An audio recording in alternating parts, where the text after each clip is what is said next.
All right. Today we're in the second half of the book. It's special theme number 4. If you're following along in your book, the blue book, we're on page 419. Special theme number 4, what is sin? This covers ACAM workbook lessons 251 through 260.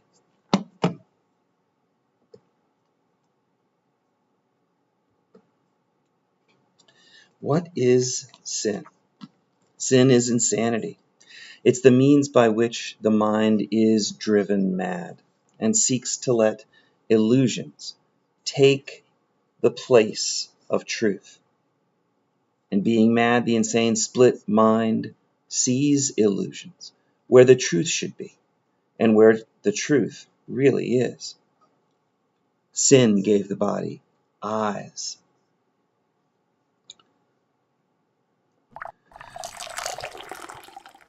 Sin gave the body eyes. For what is there the sinless would behold? What need have the sinless of sights or sounds or touch? What would the sinless hear or reach to grasp?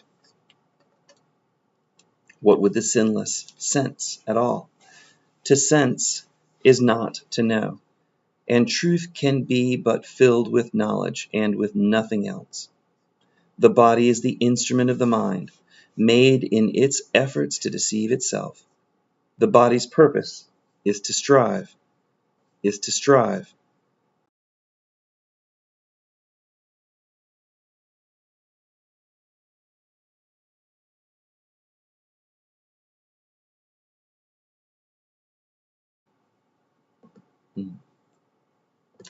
again. And now the body serves a different aim for striving. What the body seeks for now is chosen by the aim the mind has taken as replacement for the goal of egoic self-deception. Truth can be the body's aim as well as lies. The senses will then seek instead for witnesses to what is true. Sin is the home of all illusions, which but stand for things imagined. These illusions are issuing from the thoughts that are untrue.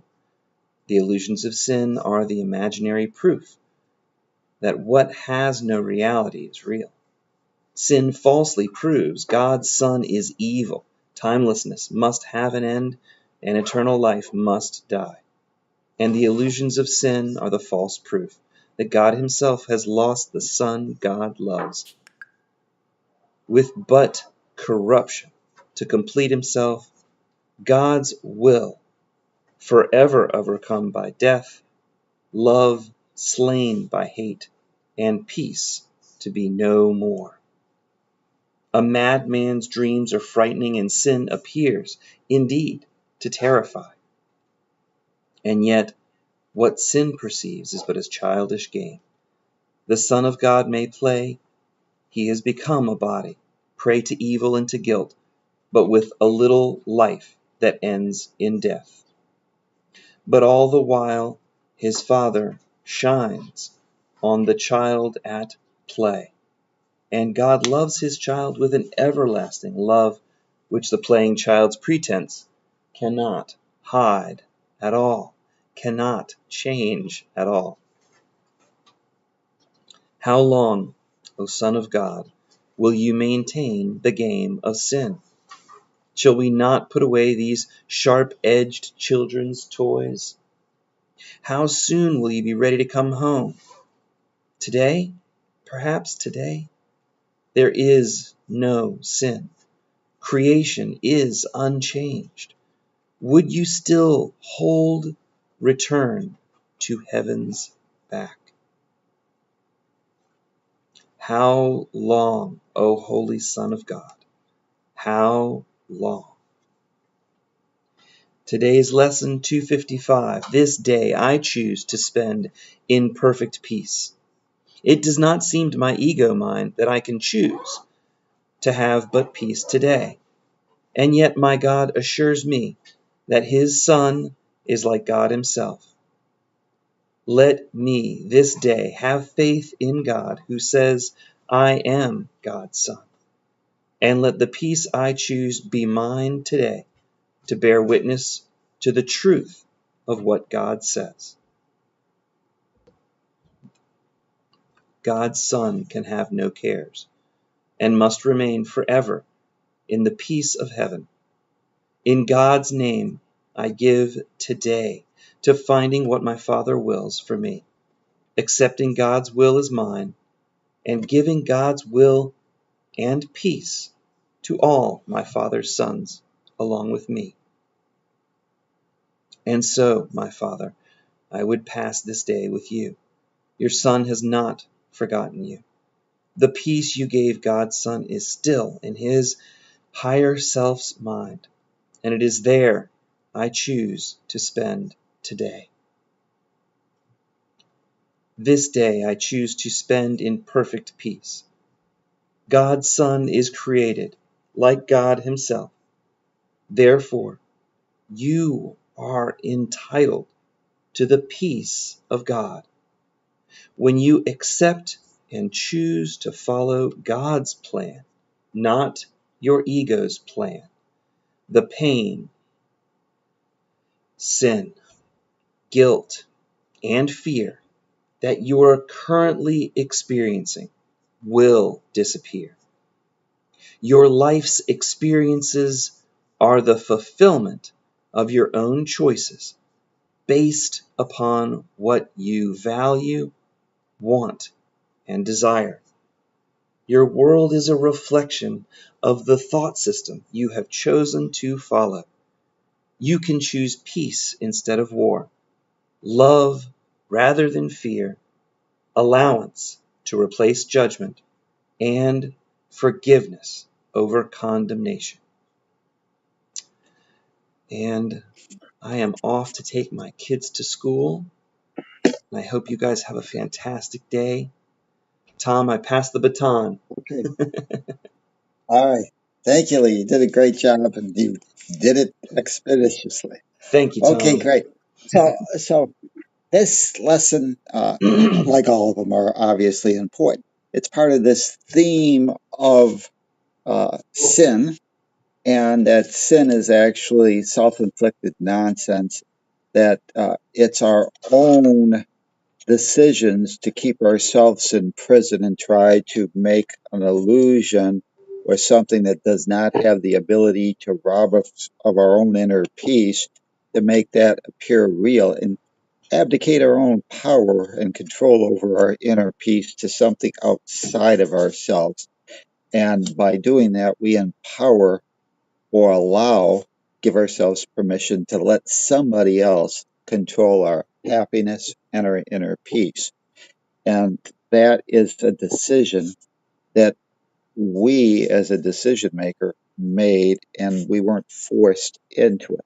So today I'd like to uh, go over the last few lessons and just give us a simple choice. Because you as decision maker uh, are always the one that has the ability to decide how you're going to respond to a particular situation. Don't always have control over all the circumstances, because that's done on a mass collective conscious basis. But in regards to the individual, how you're going to respond, how you choose to interpret it, how much power you want to give outside forces control over your happiness, that's your decision. And so the Course said earlier that what you experience is what you really want. And at a not necessarily conscious level, but at some subconscious or at a deeper level, What? He's you ready? have made a choice to experience something You that got on the shotgun. surface appears negative. Why? Who knows? But ultimately, it is You don't like your all choice of clothes, buddy. reframed, redesigned.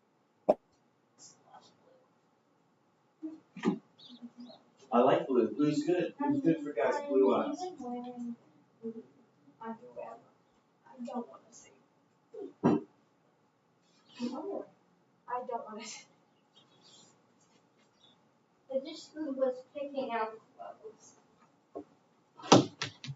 even have blue headphones and my blue Nintendo in my backpack. Shoot.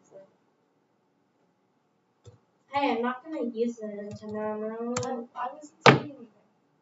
I'm only gonna use the headphones because we're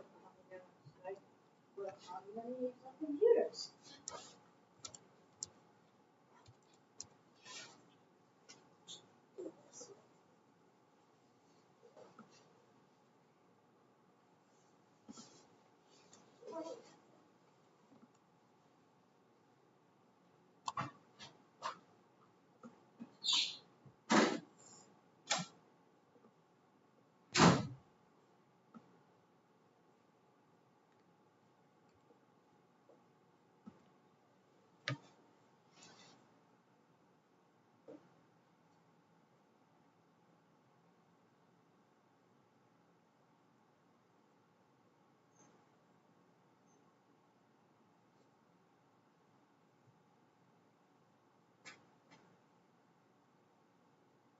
Damn it. What am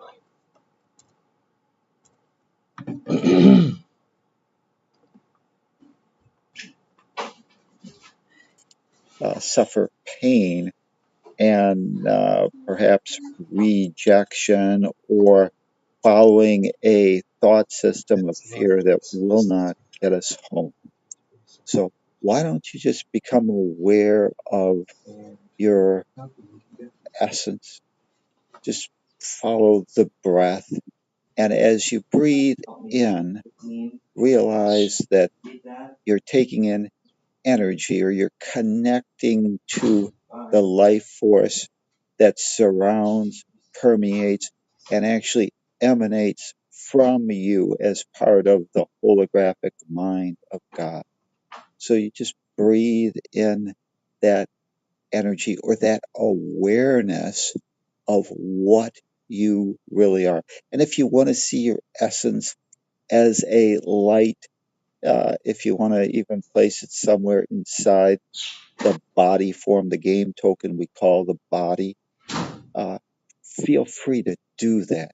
But just become aware as you breathe in the awareness, the consciousness that you are mind and that you have the ability to place your attention wherever you wish. And now you're placing your attention on your light, your essence. And as you breathe in that and connect to that essence, that mind, that spirit, you might see that light brightening up and becoming more luminous, more bright, and actually extending out beyond wherever you perceived it to just radiate out throughout and realize that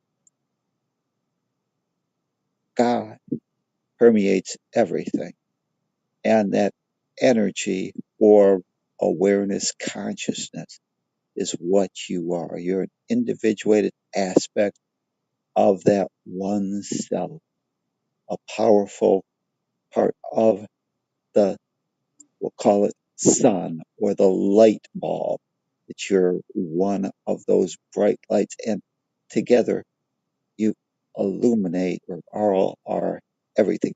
And light is interesting in that light just moves. It flows out and brightens up all that it comes in contact with. So as we see ourselves as light, just breathe in that awareness. And that awareness is also what we might call, as an individuated aspect of consciousness, mind or spirit. And so what we want to do is become aware that as mind or spirit, we have, we'll call it a decision maker, someone that decides where they're going to place their attention in this time space continuum. This, what the physicists tell us, is everything that's out there, always available, dependent on us deciding to place our attention there. So we're going to be focusing and realize that we are a decision maker. Course in Miracles is simple. It says there's either, well, actually it says that there's only truth. But in our world of fantasy, there appears to be two choices, the true or the false. The Course in Miracles makes a distinction and says, defines truth this way. Truth is true, and what is false is never true. And it's our decision to believe that the false is a viable choice that leads to our confusion. It's not a choice that we really have, in that if we choose to believe in the false, it is a transfer of our power to control our own destiny, so to speak. But we've allocated or given away our power to an illusionary belief. And now that false belief seems to have power. And what we're really doing in that choice is we're trying to make the false real. It has no impact on our true nature, but it does have an impact on how we perceive our experiences. So we want to be very aware that although it can't change our spiritual DNA in time and space, and in our world of perception, which is a world of our beliefs, it's very important that we as a decision maker be aware of the consequences of the choices that we're making to attempt to make the false real.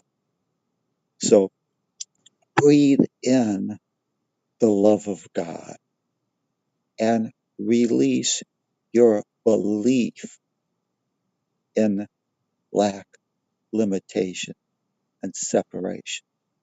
Breathe in the oneness that is the holographic mind of God, and release your belief that you can make the false real.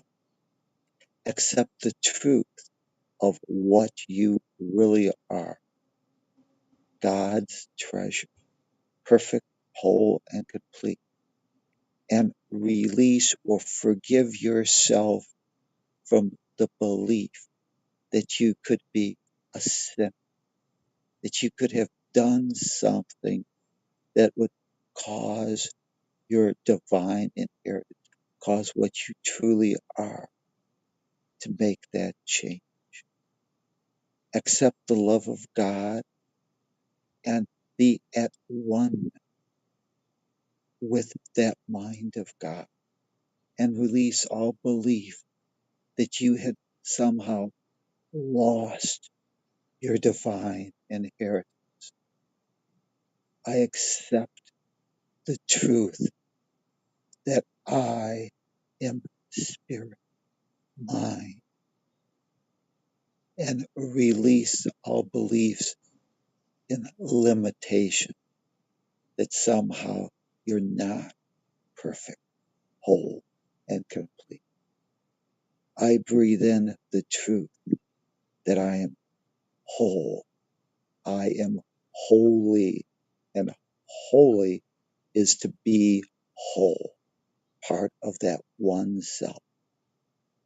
And I forgive or release the belief that I could have done something to cause a God of unconditional love to somehow be transformed into a God of judgment and fear.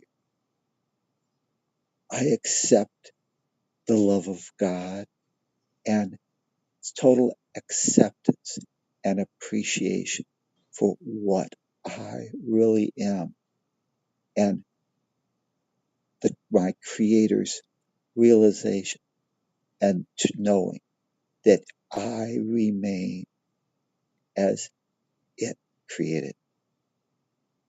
I release all belief that I am a finite body, limited, that has needs. I accept the truth that I am not a body. I am free. I am still as God created me. And I release all beliefs that I had to earn my way back to God's good graces. I accept the grace of God. And by accepting that, I accept the truth and transform this world of a world of seeming hate and fear into a world of mercy, love, and forgiveness. My play field, my play school to reawaken and hone my skills in demonstrating love in full. I release all belief that I have to do something, that I'm an earner that has to earn their way back. I accept the truth that paradise was never lost. God never rejected me, never saw me as a sin, only saw me as its treasure. I, as a decision maker, make a decision as a prodigal son to release all my beliefs that there was some outside force that could cause me to lose my inner peace. I accept the truth that in time and space, my experiences only fulfill my desires. And today, with that knowledge, I release my belief that I need to suffer, that I need to have pain delivered to me so that I can be punished for sins that never were real. I accept the truth that I am an actor and I will not be blamed for roles that we've agreed to play in each one's reawakening to the truth of what they really are. I accept the belief that we're all teachers, all students, all on our own perfect path of reawakening to the truth of what we really are. And the law of God is to give, is to receive. And today I accept the truth that in time and space, in this world of perception, there are no ordinary moments. Each moment is placed in front of me as stepping stones by God, the Holy Spirit, to help me reawaken my sleeping mind to the truth of what I am. And therefore, I will bring awareness to each moment and allow it to teach me how to forgive, how to embrace, how to love, and thus how to live fully. I accept that truth and I extend that truth. I extend that truth to all the actors on the stage, for to give is to receive. And I give that truth to all who've joined me in this grand dance of reawakening and demonstrating and honing their skill in this dimension of time and space. the world of perception, to reawaken to that truth. The only relationship of consequence is my relationship with my source. And I extend that to all the actors. The only relationship of consequence to them is their relationship to the source. Unconditional love. Each playing their part in the grand dance of reawakening sleeping minds to their spiritual magnificence as the Christ. I accept the truth that in this dimension of time and space, this world of perception, world of beliefs, I am the controller of my experiences.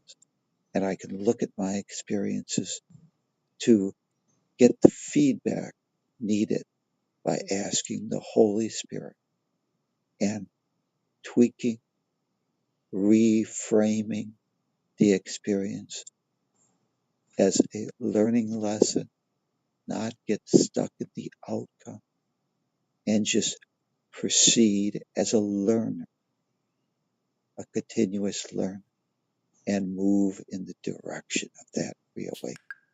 I'm on my own perfect path, and I extend and allow each to be on their own. I, as decision maker, always have a decision, a binary choice to accept the truth of what I am or to pretend or imagine that I am something other than as God created. When I realize it's a binary choice, it's an all or nothing. It's not a sometimes deal. I realize that I must be vigilant and be aware that inside of me is a guide that knows that truth and will help me remember when asked. And today, as decision maker, I make a choice to ask for a guide that my Creator has placed within me that can lead me home. I will not choose to listen to the voice of my own egoic beliefs in lack, limitation, separation, and fear. I accept the love of God and I extend that same love of God to all my brethren, for we are one. In this world of time and space, this world of perception, there's nothing outside of it. There's nobody to fix, nobody to change, nobody to control, nobody to protect, nobody to impress. There is nobody. God is, and you are that one. I accept the truth that I'm part of that holographic mind of God.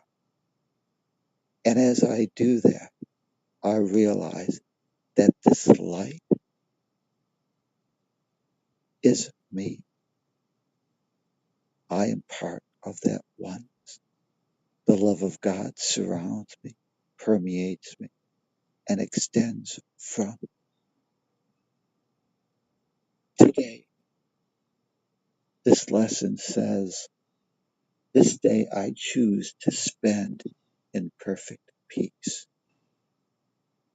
In this world of perception, your function is forgiveness, your purpose is love, and your destiny is the peace of God. Today I, with each breath, take in the peace of God I reclaim my destiny, and I extend that same peace to my world. The world is a reflection of me. My world of individuated perception, my provisional reality, is an extension of my own beliefs. Today, as decision maker, I accept my destiny, the peace of God, and extend it to my world. I breathe in the truth. I extend the truth. I breathe in that truth, God's treasure, and I extend that to all, the unconditional love of total accept. I accept all things, allow all things, forgive all things, and trust in my guide, the Holy Spirit, to bring me home. I accept the peace of God. I extend the peace of God. Accept the peace of God. I extend the love of God. And since the law of God is to give, is to receive, as I extend that love, I receive that same love back. Today, as a decision maker, we will use the vision of Christ, make the decision to see and not mistake anyone's game token, the roles that they've been assigned to play, for the truth that they too, like you, are God's beloved child.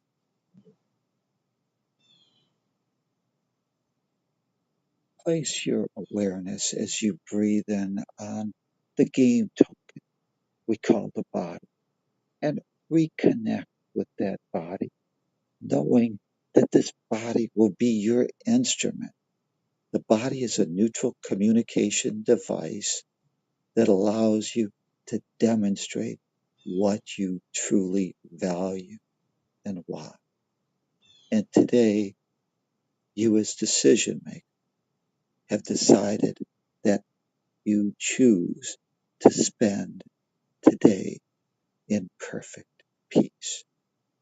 Extend that peace to your own private world. And therefore, your world will reflect back that same peace. Create a great day for yourself and your world. Namaste. The God in me recognizes the God in you, gives you the freedom to be or imagine anything you want, knowing the truth that you are the Christ. Thank you. Namaste.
Thank you, Tom. Today I choose peace. It's an easy choice. It's definitely the way that I want it to go. The only thing that gets in my way is myself, so I'll strive today to not get in my own way.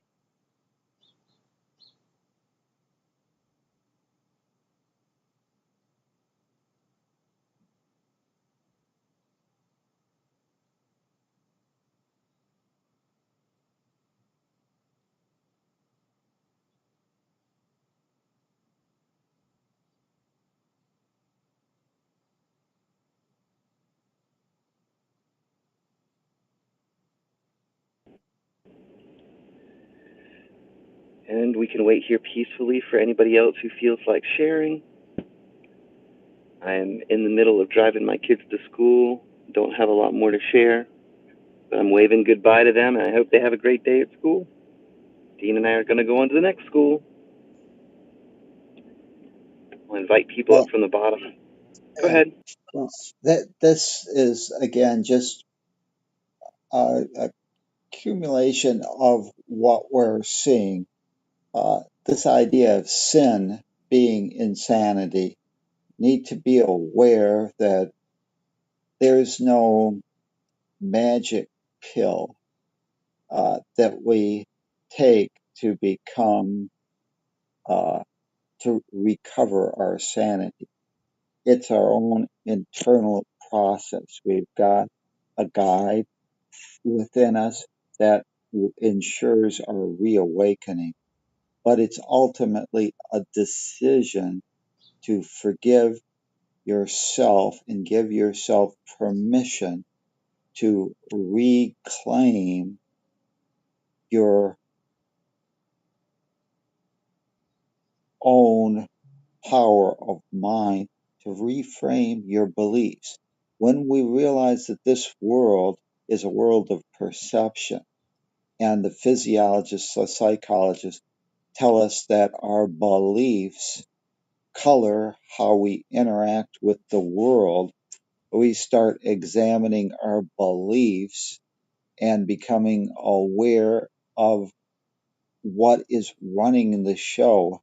And early on, we've been indoctrinated or accepted the truth that we are the body is us, and therefore that there's lack, that we're made imperfect, we're made that needs to have certain needs met, and therefore we accept the idea of limitation.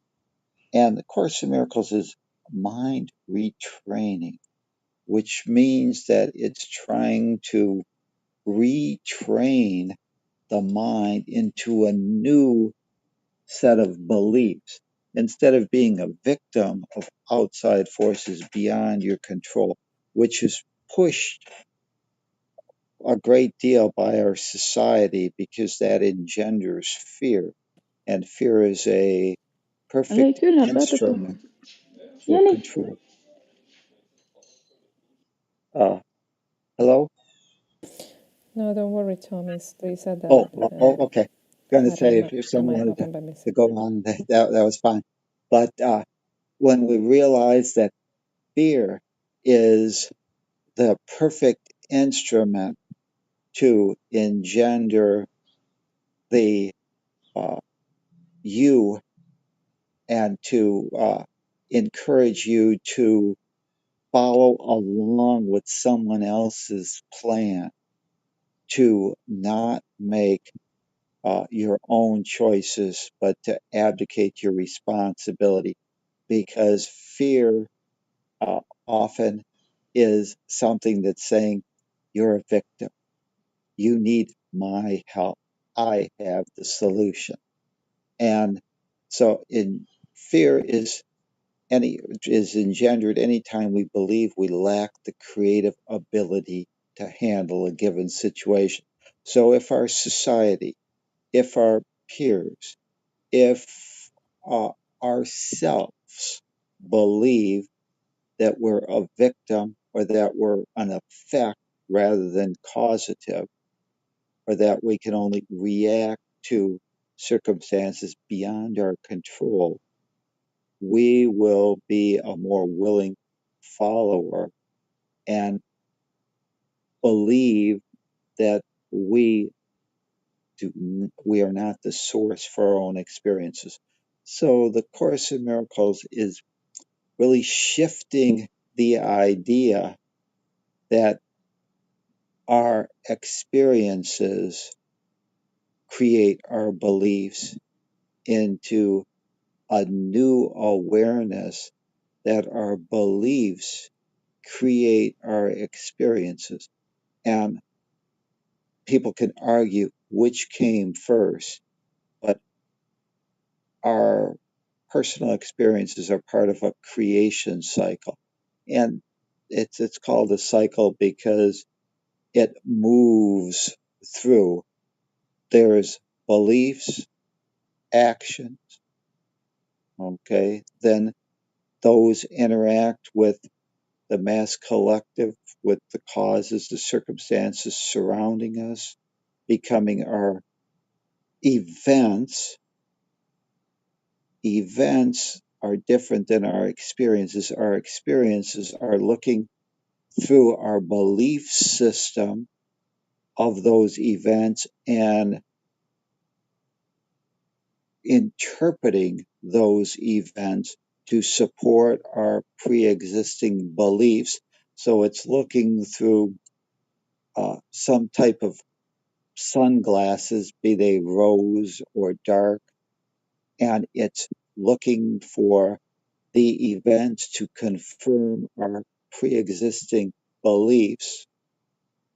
Then that becomes our experience, not necessarily what really happened, but our story about what happened. Then we move into the feedback stage, which a lot of people don't necessarily do very actively. But the feedback stage is where instead of looking at the result and saying, I was a success, I was a failure, you look at the results and say, am I satisfied with those results? Yes, no. If not, let's look back at what beliefs I might have to have resulted in those experiences, that result. What different belief or actions should I take because I have some type of causative power? And now I try and come up with a corollary or a modification to the original belief. If I don't believe, if my core belief is that I'm stupid, and I've accepted that, and that's too big of a leap of faith to say that I'm actually a genius, I'll come up with a corollary belief that might say, won't attack the core belief that I'm stupid. It'll say, I'm stupid, but if I study real hard, I can pass this test. Okay? This gives me a possibility of changing the future outcome. And it's only when we think that by doing a different action, will we get a different result that we move into trying to change our action. So we've modified our belief. We've now got a belief that I'm stupid, but if I study hard, I can pass the test. That now gives me the reason, the believability that my actions would have some consequences. Now my actions is I study hard, I go into the real world, they give me the test, I may or may not pass it. If I do pass it, fine, I go back into the feedback process and reevaluate how I did, how much studying I needed. Did I get A, B, C? How did I do? If maybe I got a D, I might now believe that, hey, that corollary belief that I'm stupid, but if I study hard, I can pass.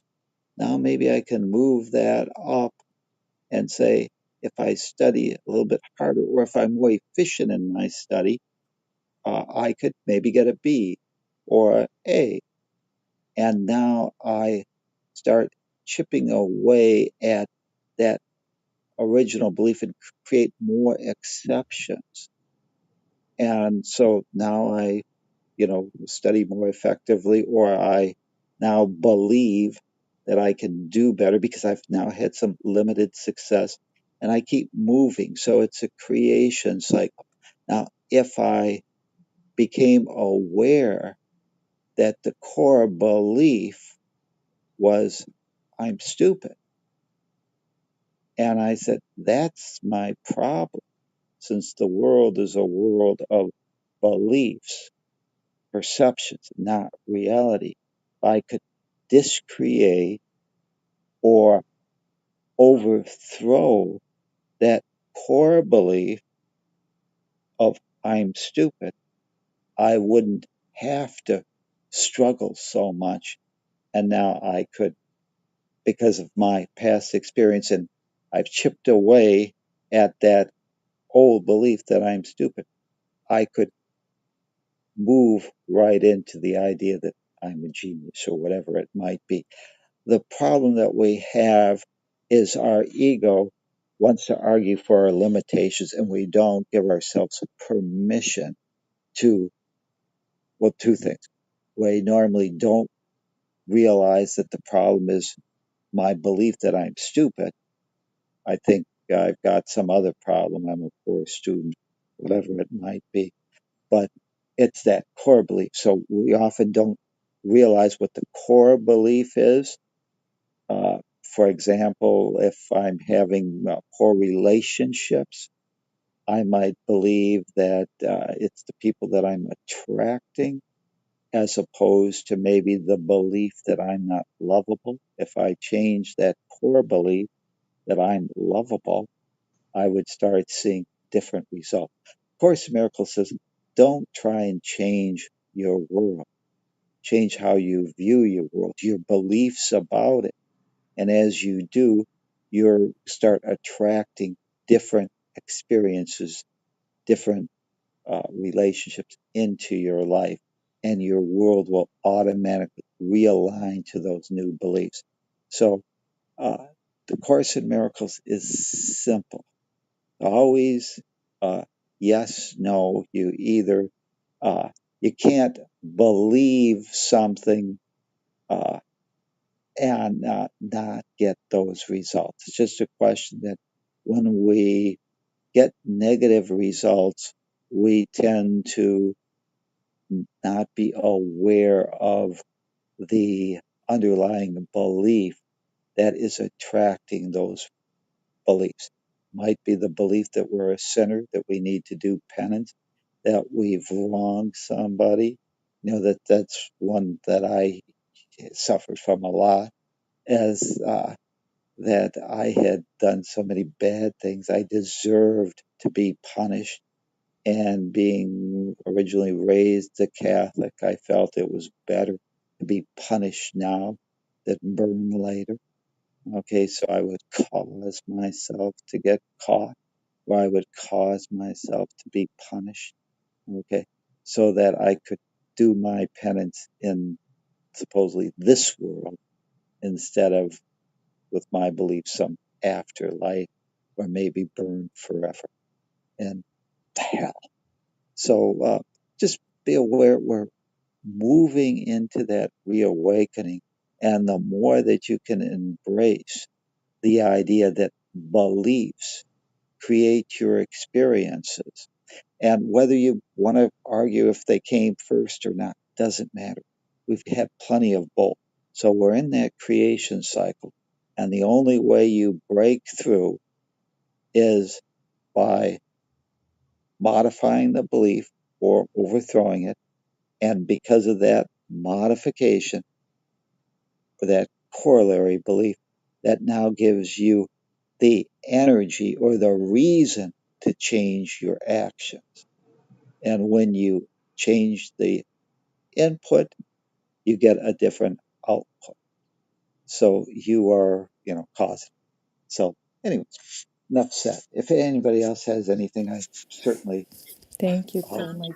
be I do quiet. have something to embellish what you just said a little bit, because what you said is very accurate and it's all the truth. But I'm gonna just do it a little bit different in a different setting.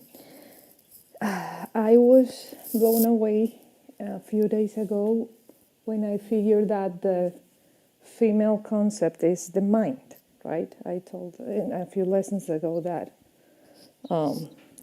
that it was funny how the symbols in this world for divinity are male. But now I understand that they need to be male. The concepts of, the concepts, not the semantics of God. It's always like him or his son and all those things. And they need to be like that because the mind is the female.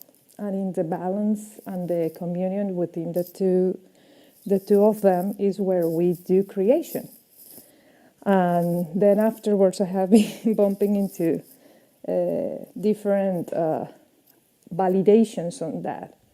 One beautiful validation was this kind of prayer, part of the Helen Schuckman's writing.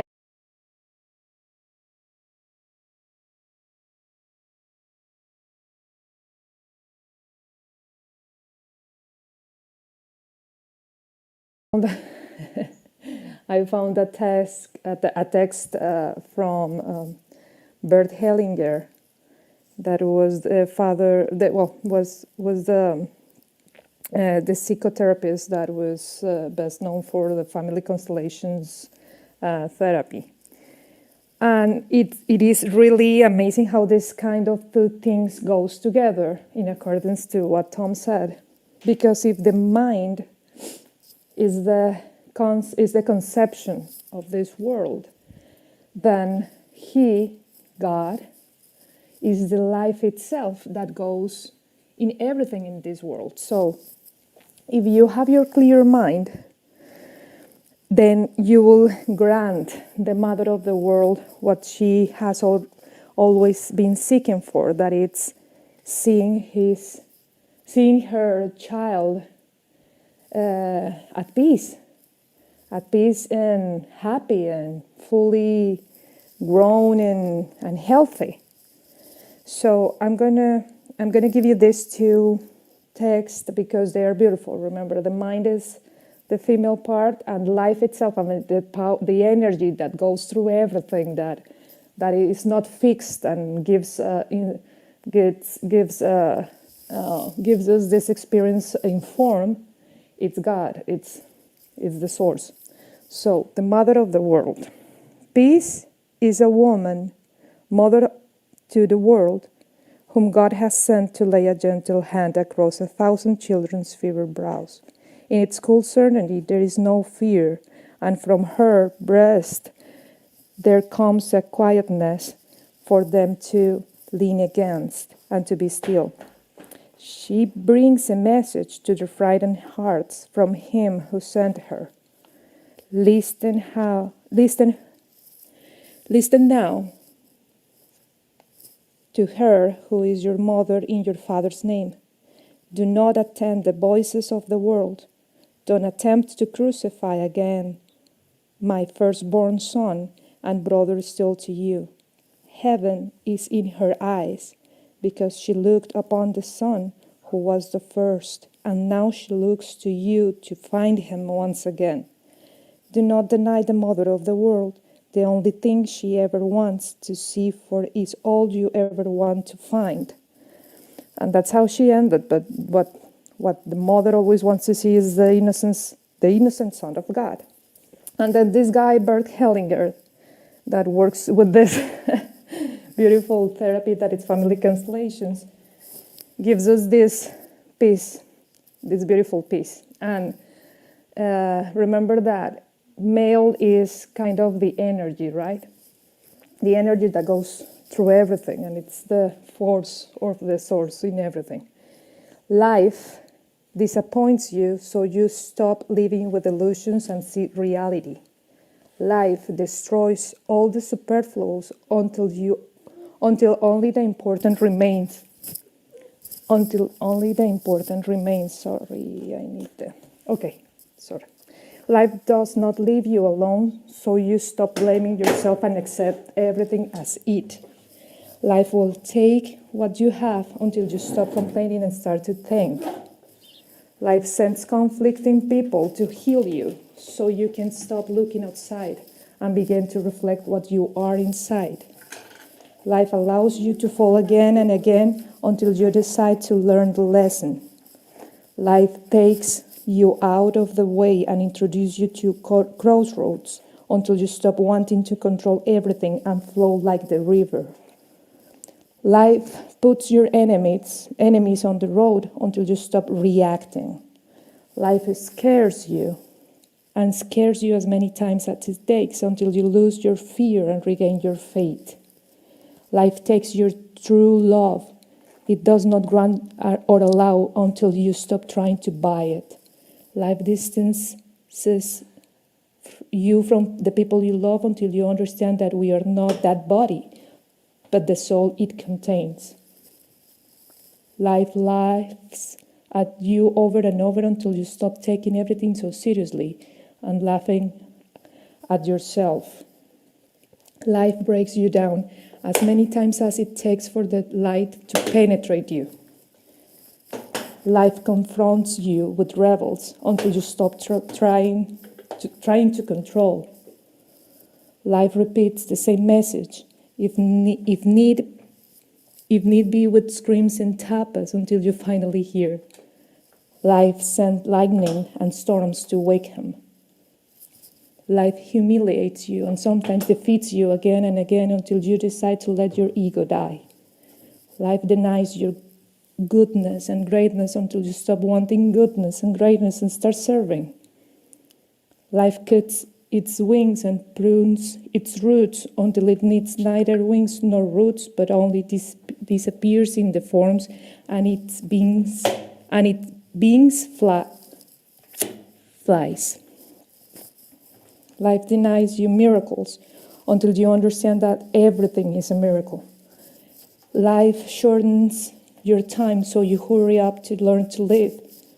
Life ridicules you until you become nothing, no one, to become everything. Life does not give you what you want, but what you need to evolve. Life hurts you and torments you until you let go of your whims and tantrums and enjoy your breath. Life hides treasures from you until you learn to get out into life and get them. Life denies you Life denies you God until you see it in everyone and everything. Life wakes you, prunes you, breaks you, disappoints you. But believe, this is so that your best will manifest until only love remains in you. And this was wow for me because I said, my God, this world really works.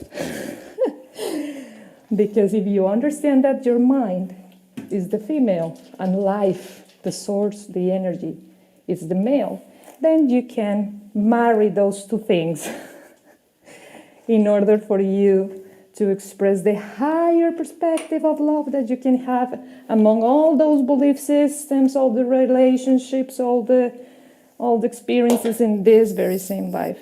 So I want to share that because in a way it's the same thing that Tom said, but in a more poetic way. And I hope it helps you to bring a little bit of peace in your day activities. Your mind needs to be this pure virgin female that only wants to see the Son of God in everything, in everybody, and in everything the peace of God. So thank you everybody for joining us. I'm very glad to experience this with all of you. I will not be tired to recognize that every time that I get the chance. And I'm on my own path to understand what I am more, where should I put my time on in this life. So I'm learning how to serve more to the love of God. Thank you. I'm going to stay quiet right now because I have to get ready for school too. Bye-bye.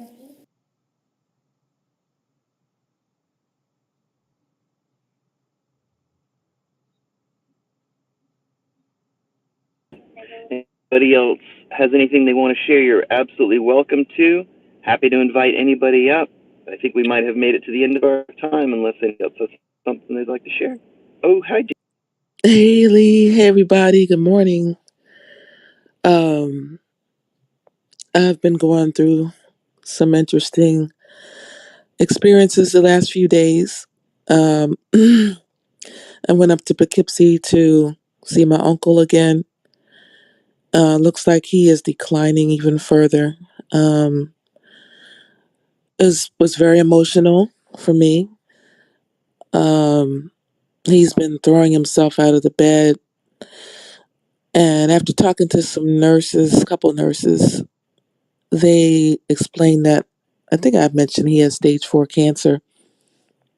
Um, and because it's not being treated, it of course is progressing. And the one nurse explained the natural progression is upward and into the brain. And it looks like he probably has brain mets because he just says the most nonsensical things. But what he said to me, I wrote down what he said.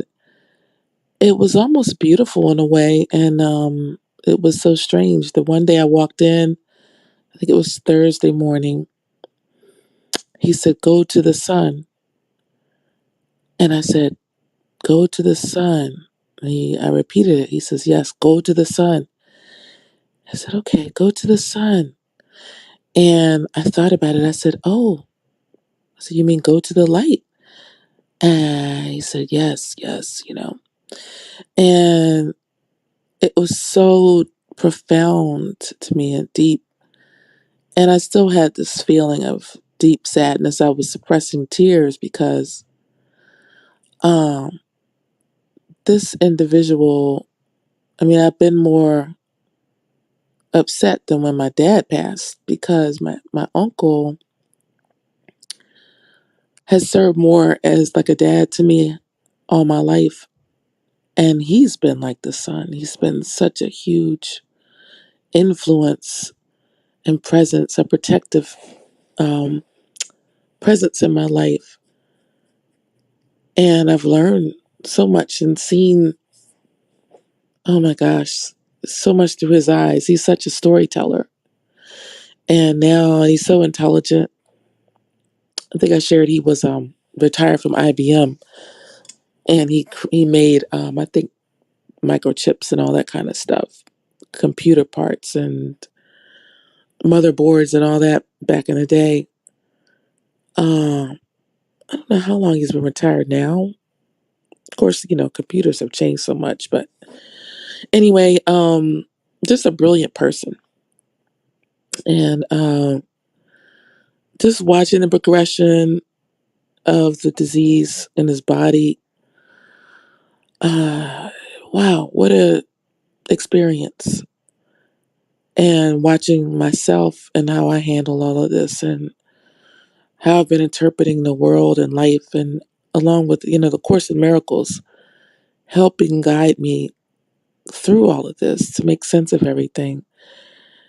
And going from just all kinds of emotions and being able to observe the emotions in me, feel the emotions, and then to the point where um, being accepting of the emotions and not fighting with it and recognizing that's okay. And to the point I was even upset with myself because I wasn't doing normal things, and that I was just staying up late for no reason and getting like, now I'm super tired because I've been up several nights till like, I don't know, 2, 3 in the morning, and deliberately, like knowing I'm tired, but just my mind was just going through all kinds of stuff. But I see that, I've forgiven it all. I forgive it all to myself. And I know that it's okay. It's just a process of grieving. And the love I have for my uncle is magnificent. I feel it in my whole body. It's just incredible how much I love my uncle. And I know that all is well. I know this is his path. I know that we all are going to transition but it's part of life. Um, but witnessing, being on this side of life and recognizing, wow, it's brought up a lot of gratitude in me, um, for everything. Gratitude for my very breath, for my health. The contrast in what he's going through now makes me super appreciate everything that I have. And but he's had a wonderful life. And so he's in talking with him, going back to that day. He says, "Go to the sun," and I'm thinking, okay. So I wrote it down because I wanted to write down anything he said, and he's talking very little. And the next thing he said was, "Go to the machine, go to the machine." And I'm like, wow, it must be something profound in these messages he's saying. Um, he's been trying to he's been trying to climb out of the bed. So what they did was they lowered the bed. It's almost like, I don't know, like mattress height to the floor. If you can imagine this hospital bed almost on the floor.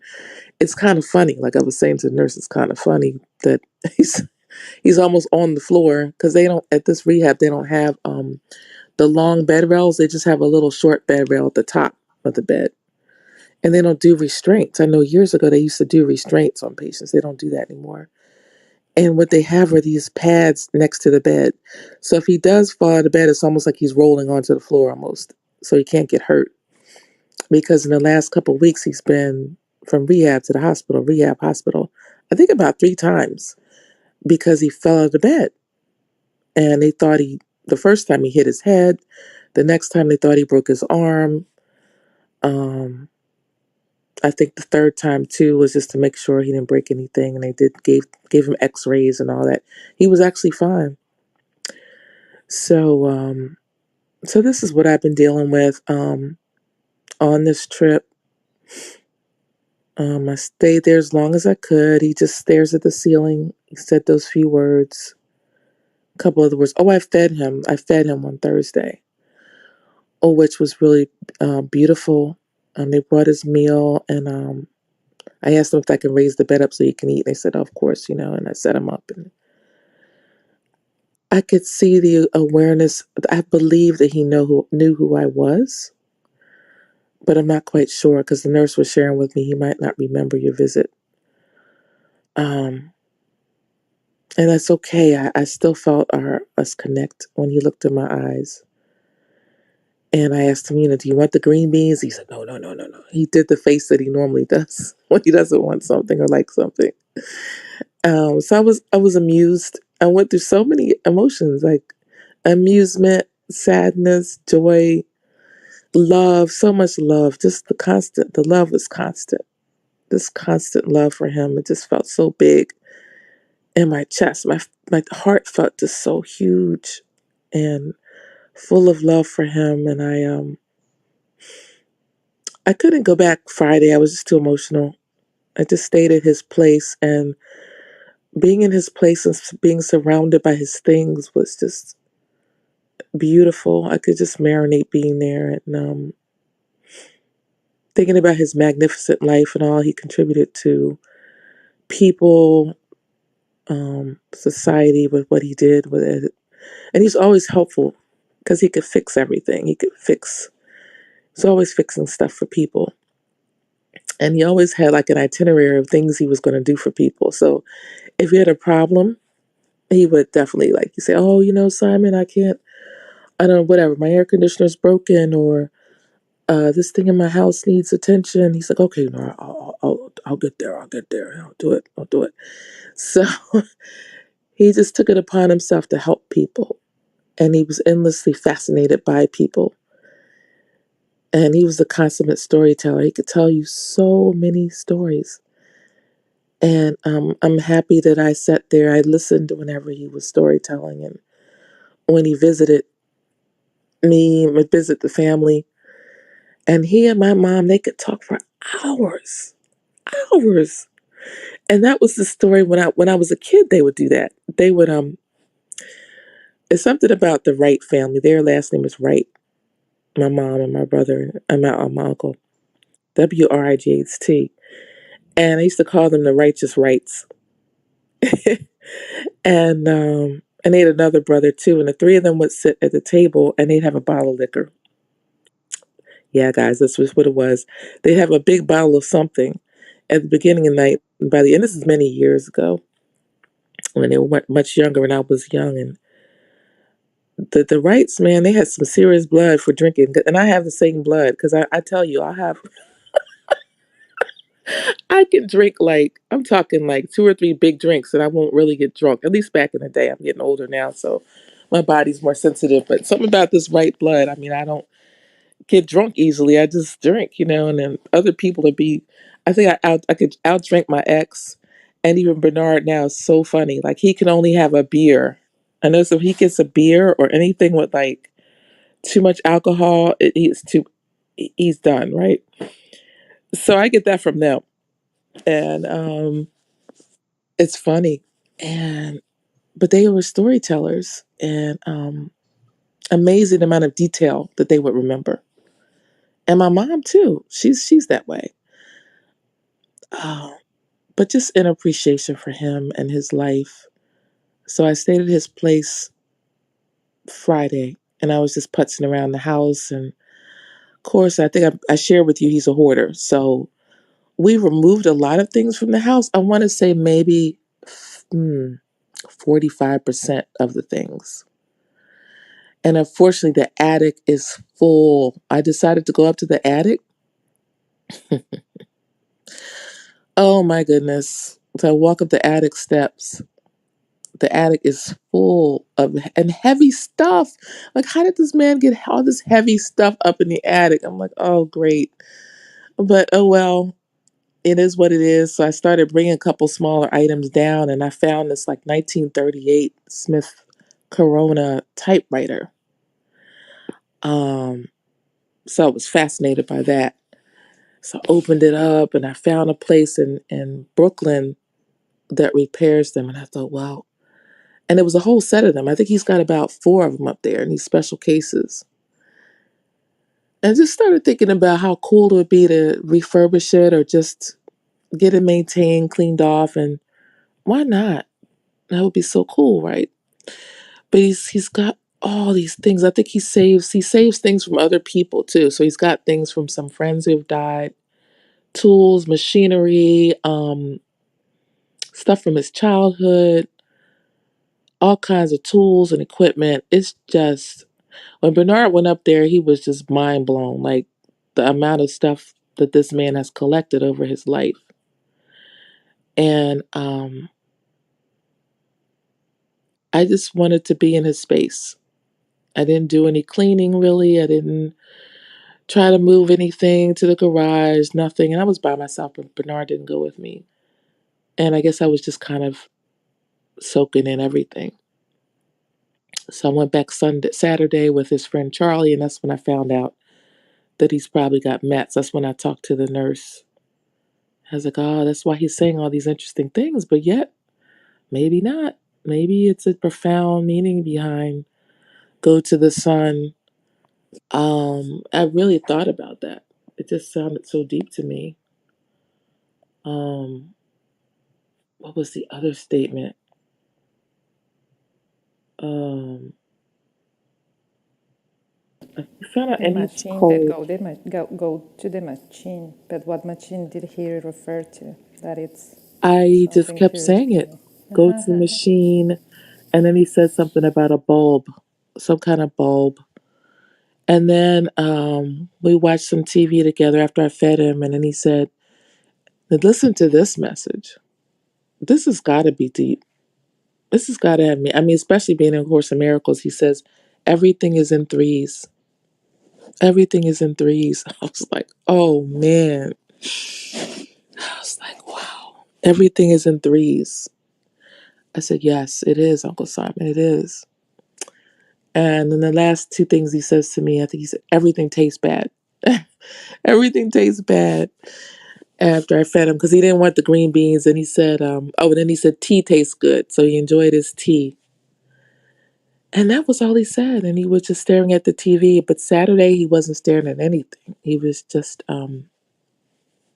it's funny how these things are amusing and at the same time. So when we came upstairs, Charlie, his best friend, and I, Saturday, and we walked to the nurse's station after we took the COVID test. Every time you go into the building, you have to sit down and take the COVID test. So we'd done that. And they actually give you 24 hours. So if you take it one day and then you come back within 24 hours, you don't have to take it. But because I didn't, now I take it again. So we go upstairs. The nurse warns us. She says, "Oh, are you Simon Wright's family? Oh yeah, aren't you Janine Blunt?" Yes. Well, let me warn you. He's been taking off his clothes. He strips off everything. And we stop and look. We're like, "Uh oh." She says, "I was just there. I was there a few minutes ago. So I got to warn you. He just might not have his clothes on." So we go down the hall, and I said, "Well, Charlie," I said, "you better go in first because I don't want to see any bits. Okay, you just call out and warn me. You go in there first." And sure enough, he stripped off every single piece of clothing. And so Charlie went in first and covered him up a little bit and had me go in. But so yeah, just this whole process of him, and then also here with my mom, it's been emotionally taxing and emotionally draining. And I've been doing weird things myself, like finding ways to self-soothe and see the best in everything. And this lesson, especially yesterday, I did the replay because, guys, honest, I was falling asleep, so I couldn't stay with you yesterday, but I did listen to the full replay. Oh, and Adriana, oh my God, I'm so happy for you. I'm so happy. I'm so happy. I was celebrating in the replay that everything that happened for you and your family, and everything went well in court. So I'm so grateful for that. And grateful how much the course helped you get through that. And it's helping me with this. And knowing that, wow, just listening now for the voice of God. And that's it.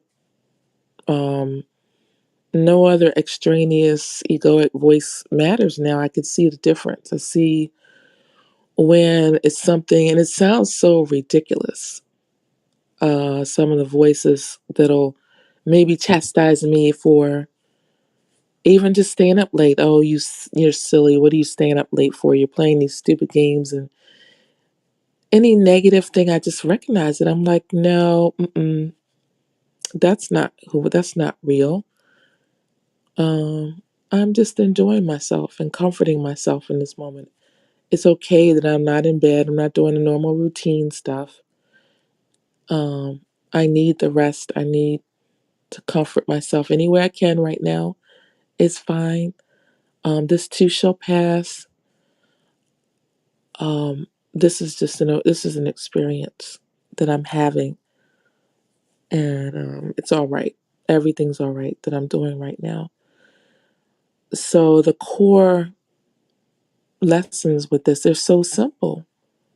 How our function is forgiveness, how our purpose is love, and today our destiny is peace with God, and so simple and profound and easy to meditate and marinate on these lessons. And anytime I just go off into the brush, into the thorns with my mind's the ego's pits, or traps. I see it real quick. It's like, nope, nope, not going there. And even if I go there for a minute, I can pull myself quickly out of it and say, nope, it's not the voice of God. That's just some world meaningless stuff. It doesn't mean anything. And it's okay. Because you're Exactly. loved. God loves you. I really love how you are going through this with such a clear mind, good heart, and loving thoughts. You are in your perfect path, my friend. I just want to give you a big hug. I know it's going to be tough, but I know that you're doing the best for you to keep yourself in love, and that it's all that we need to do. that it's all what we need to do. So I really, I don't know if the word is like congratulations, because it's not congratulations, but I really admire the way you are taking this and the way that you are going easy on yourself. And yeah, I'm just thrilled to hear your experience with this. We all go through it, or will go through it in some point. So it's beautiful. It's beautiful how you are observing yourself over this, and be determined to see only the love of God, and you will find yourself in a better sweet spot in your life after all this goes or happens, and the time goes by, because we here in the level of the form, we love to play with space and time. So we always need a little bit of space of time, or time to see again the other colors of the rainbow. Right now you're in a color of the rainbow that you need to experience. And when your uncle says, look to the sun, or look to the sun, is that it doesn't matter if you're sad, you can have sadness in this world, you can experience it. But that is one of the colors of the rainbow. So you always have to bear in mind that it all comes from one single light. So you have to look for the sun always. And you are doing that. So I'm really here with you, with my heart, for whatever it can help to give you peace in this process. It's a process, and He will live forever, forever, forever in you.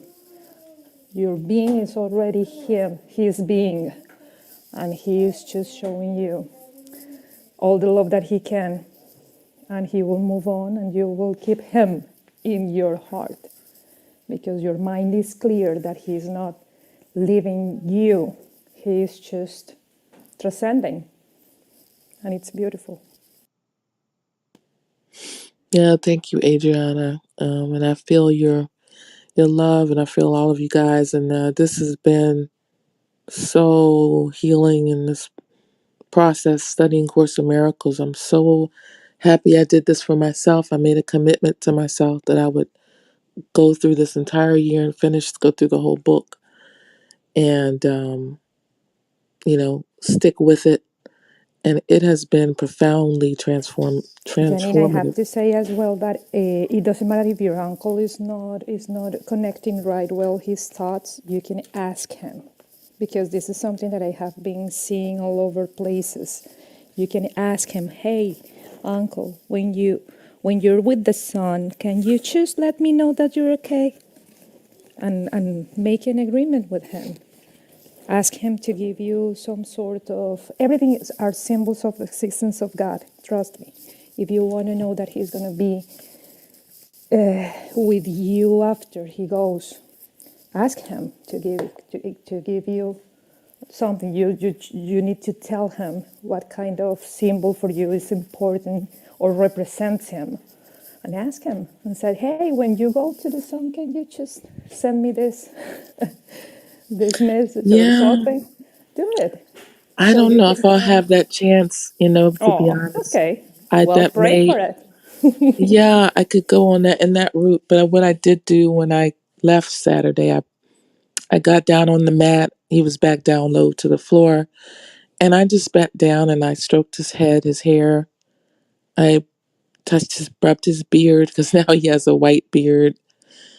And I had asked them, I said, "Do you want them to cut this?" Because my mom was like, "Oh, he hates having a beard. He hates it." Because he used to laugh at guys that had beards and like did all these things with beards. He's like, "That's ridiculous.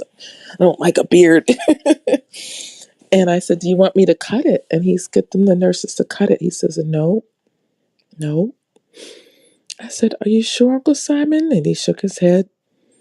And I stroked his beard. I kissed him on his face. I said, "I love you." And I said, "It's going to be okay." I said, it's going to be okay. That is what I said. And I just stroked him. I touched his hand, and I got up and I left, hoping that would give him some comfort, that it's okay. He can let go. It's okay to let go. He doesn't have to keep up struggling in this body. That he can actually go to the sun, and it's going to be all right. So that was Saturday. Just something in me felt like, okay, well, I may not see him again, and that's okay too. Um, and I believe me, it's been a floodgate of emotions. Like when I was there Thursday, I didn't want to like cry in front of him. I didn't want to like be sobbing by the bed. So I was holding it back. And when I looked myself in the mirror, when I had gone to the bathroom, my eyes were red, red, red. So I had this mask on and these red eyes, full of emotion. I guess the nurses could see it because I refused to cry in front of him because I didn't want him to see that. But I'm sure he could feel it, you know. But that's what I did Saturday. Saturday, I wanted to let him know, you know, it's okay. It's all okay. And yeah, so I will continue Well, the to talk tears with are the him. ocean that we have inside of us. So you let Yeah. them flow. Well, I just And didn't want to do it there, you know. yeah, So, that's true. Yeah, so that's that's okay. yeah. So I've definitely done that on my own, and but that's what's going on with me, guys. So thanks for letting me share.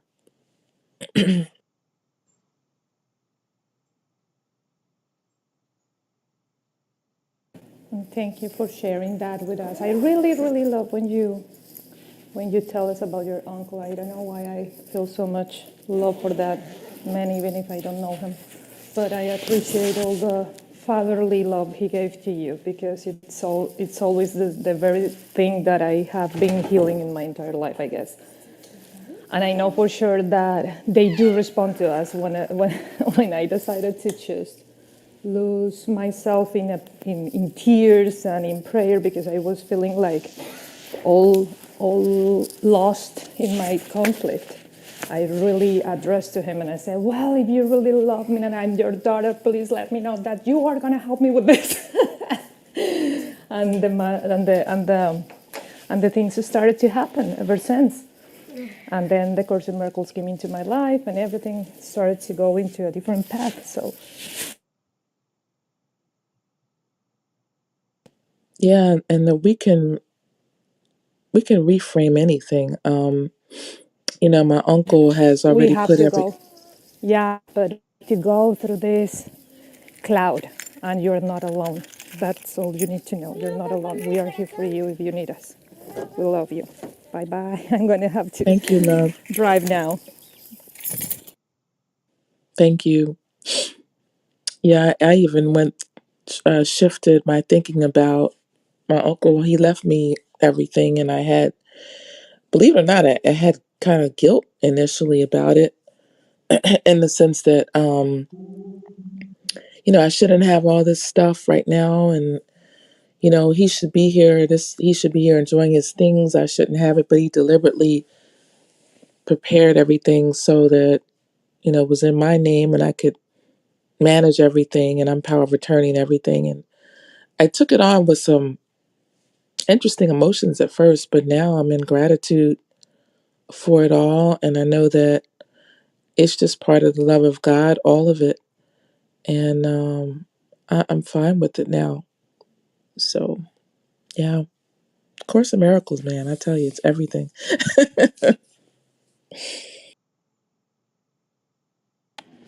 I think it's really beautiful that you are really coming out of throughout this entire situation that you've been going through. You've been coming out and just showing, making your actions and your intentions just coming out of pure love.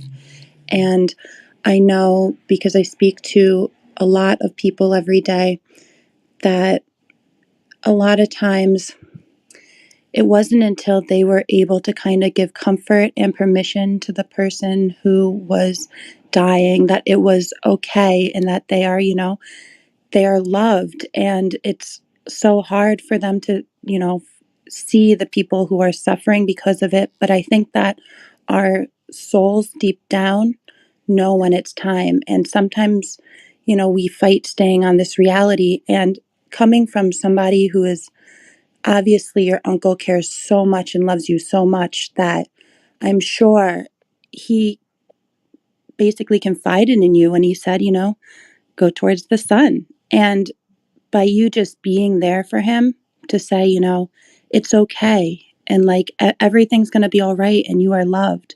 That's like the biggest blessing I think that you can give to someone.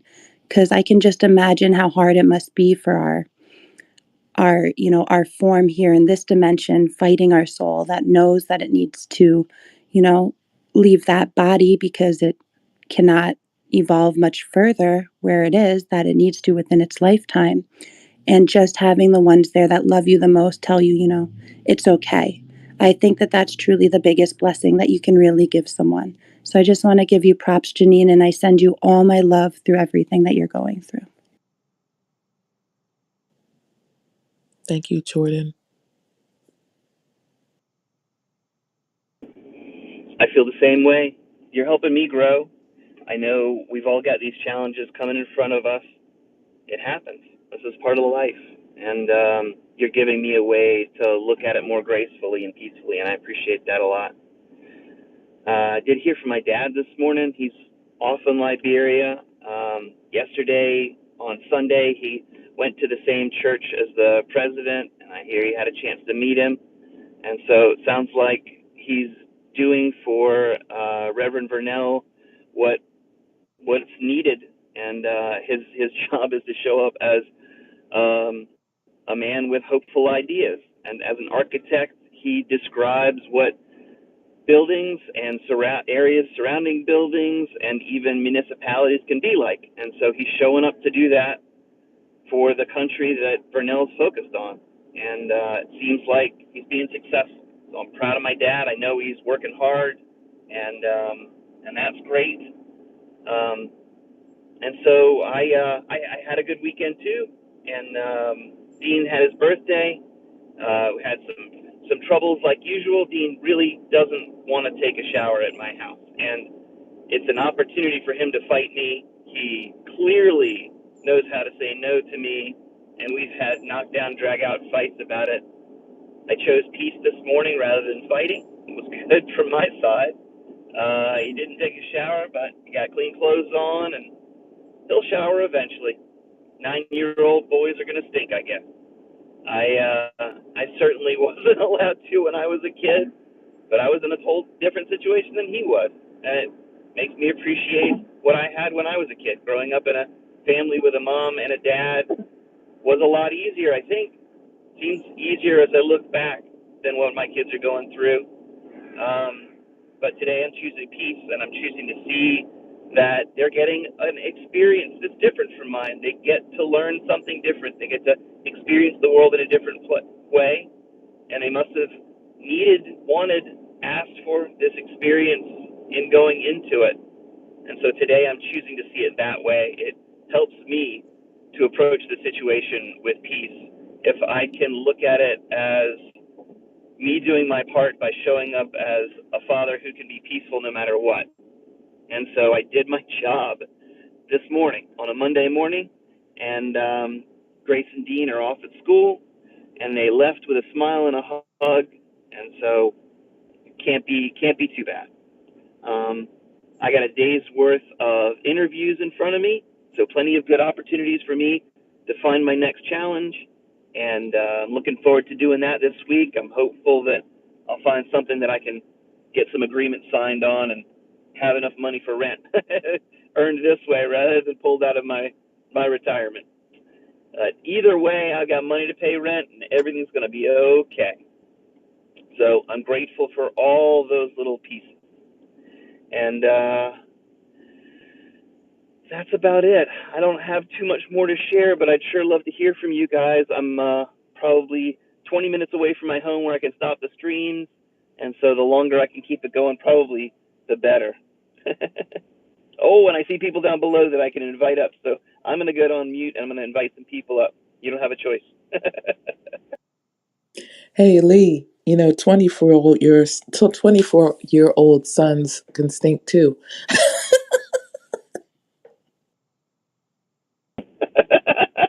Well, by then, if they haven't figured out how to take that shower, it's really on them, isn't it? I'm like, really, really, dude. Like I was near him. I'm like, and my daughter was like telling me, yeah, mom, sometimes, Wesley, he ooh. And it's funny, he'll get this face, if you say something to him. I'm telling you. I bet I saw that same face on my 9-year-old this morning.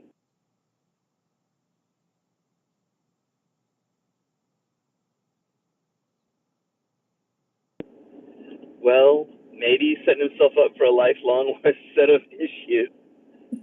And I Does he guess we take a can only shower hope it's one. does he shower at his mom's place? He will shower at his mom's place, and he doesn't yell no at his mom the way that he does at me. Hmm. He's kind of That's interesting. been empowered by his mom and the state and the way that he's argued, so that from his perspective, he could say no to me anytime he wants, and it doesn't matter, and there's no consequences that I can really put on him. But Yeah, it's his I way of have. of trying to control the situation. It is. Yeah. And I can at least say no video games, no TV, no nothing until you do it.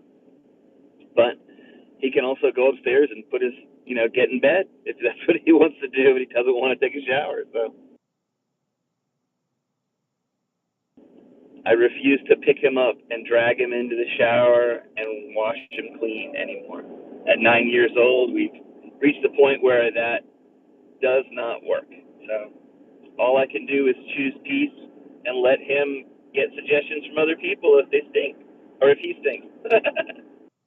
Yep, it might be where he goes to school and some other kid teases him, and that will be the thing that does it.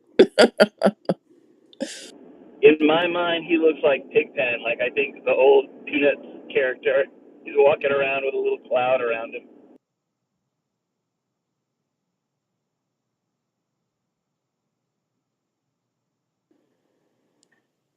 Hi, Chris. Yeah, I was just thinking, oh, they're talking about me, and then you say hi to me. No way. Oh, it's funny. Yeah, I personalize everything. I with the way my health is right now, I shower, I bathe seldomly, and I know that I stink.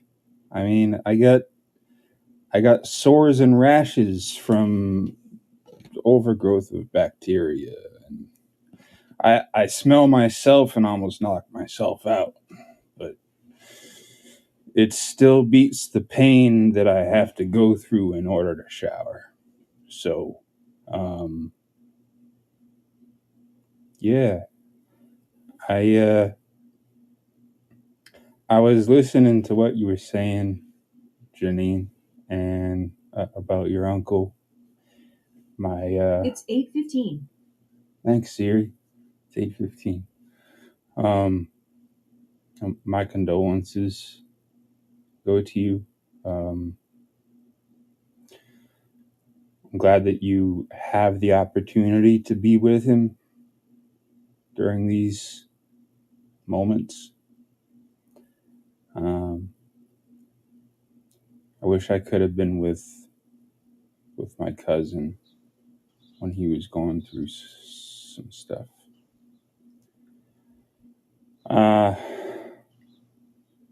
But I was, I personalize everything. I guess they call it delusions of reference.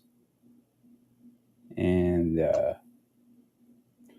so I was personalizing what you were saying about him. And I was like, oh, yeah, so all this is probably really some sort of dream sequence. And I'm actually comatose in a bed that they're lowering to the floor.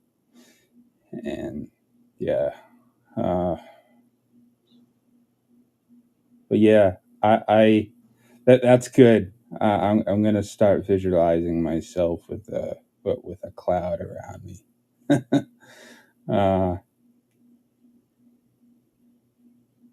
Anyway, Thanks for hanging up. And I'm grateful to be here. Ultimately, I'm grateful that my body did decide to wake up today, and so that I can be present with all of you. And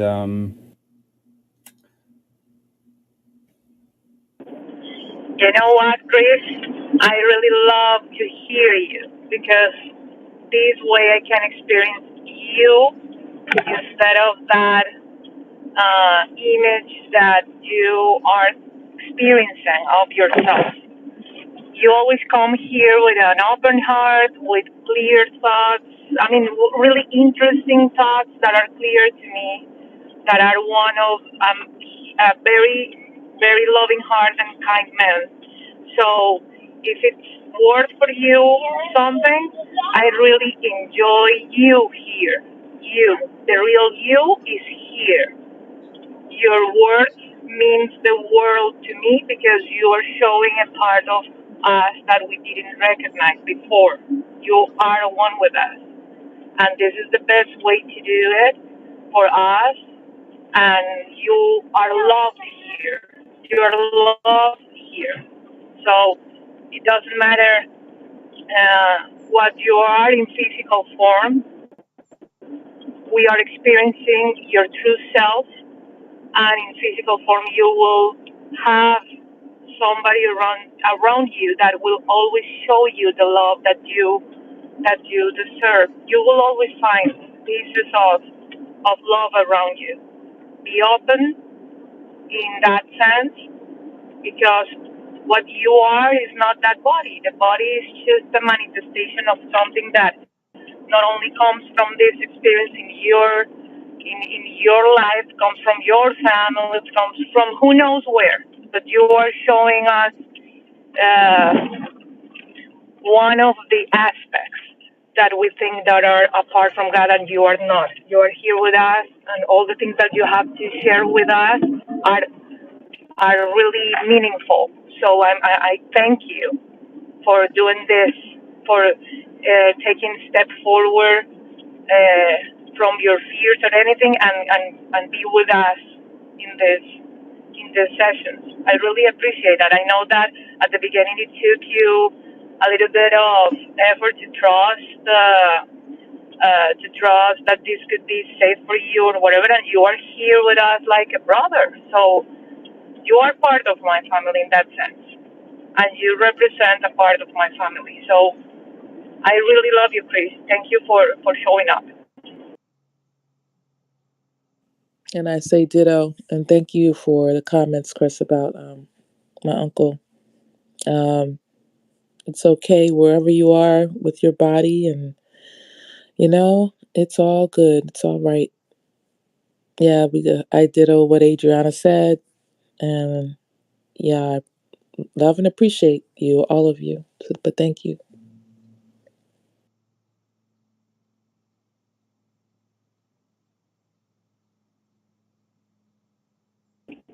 I just want to echo everything they say. Chris, I don't know why I moved to the town that I moved to, but I know that I ended up in the same town as you. And I'll be damned if I can figure out any possible way we ever could have connected in the real world. But you have a brother here in town with you now. And I know I've never met you face to face. You know I welcome it, and I understand where you are coming from. Please believe me, I get it. You are really, unfortunately, kind of kept beyond your own will in a sticky situation.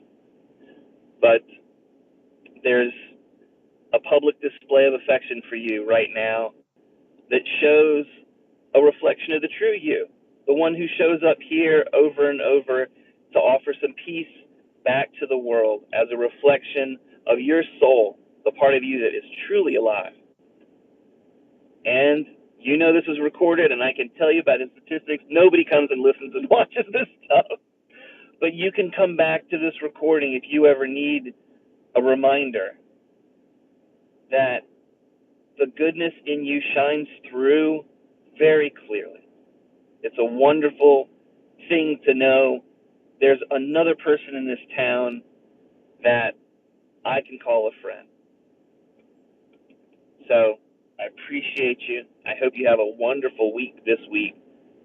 This is helpful to me just to remind me what I have to be grateful for. So much that I have to be grateful for. And my responsibility to continue to hold it in the light. I absolutely have plenty that I could complain about. My God. But what a waste of time it would be for me to focus on that rather than to focus on the success that I can bring about with the positive attitude. And I'll take whatever next step is going to be my next best step. I got to get back to my, I've got a poor connection. I have,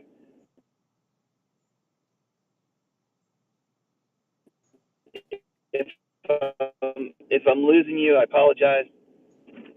We'll go about our way and have an amazing week. I'll come back tomorrow and read 256. 256. Always a wonderful number when it comes up. I want to All say, right. Jordan, I love your picture. Oh, I did too. I I wanted to say love that that too. It dress. You is look so beautiful. lovely. Yeah, you look really pretty. I love that. Yeah, you look great. Aw, thank you guys so much. I actually had a really nice weekend also. I was able to go down and see my parents. I drove down past Poughkeepsie. I went to Westchester and then all the way down to Long Island. And I got to attend my uncle's wedding. And he was honestly the happiest that I think I have ever seen him. His wife looked absolutely beautiful. And I got to see my 96-year-old grandmother, who I haven't gotten to see in quite a while. My parents, yeah, it was really wonderful. She was up and dancing, and she's just truly incredible. And all of your stories all the time just make me truly appreciate and be really grateful for everything that I have, for being able to have both of my parents, even if they didn't always get along, for being able to see that longevity in my family and be able to appreciate just everything that I have, because for a long time I didn't really get along with my family very well. But it's truly your internal state is truly a reflection, or your external conditions are a reflection of your internal state. And I was not in a good state of mind. But now that I have worked on myself so much, and I stop judging myself. I decided a couple years ago that I was not going to judge anybody else for anything ever, because I decided that if I didn't want to be judged, then I couldn't judge anything else. And when I stopped judging anything, including myself, my life just changed 100%. And now I go down to family get-togethers and big events, and I have a gigantic family. And it feels different. You know, I see things in a different way. I feel more of the love. I feel more of the connection. I feel just different. And I can be grateful. And I'm so grateful for everything that brought me up until this point, because I had to feel all those ways that I felt before, so disconnected, to come back to what we always talk about here, that oneness, and the truth that we might be individuated aspects of consciousness, but we all come from the same source. And when I stopped judging other people and I just truly saw them for their soul, that's when my life really changed. So going down and seeing my family was really, really nice. Hearing all of your stories were really awesome. And I appreciate you all, because I don't talk very much every morning, but I really take everything in. And you guys have all truly impacted my life in a positive way. And it's really refreshing to have met people that think the way that I think, when I always felt just so different. So thank you all. And I really appreciate you too. And thank you for the compliments.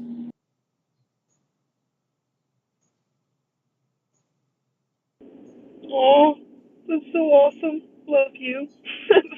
That's just wonderful. I got about 5 more minutes before I'm home. I don't know if Louisa can talk. it'd be cool to find out how life is going with you. Yeah, I was going to Hey, say that. Janine. And I like Luisa's cat too. Is that your cat, Luisa, or is that just your little? It is. It actually, I am right now at the veterinary with her.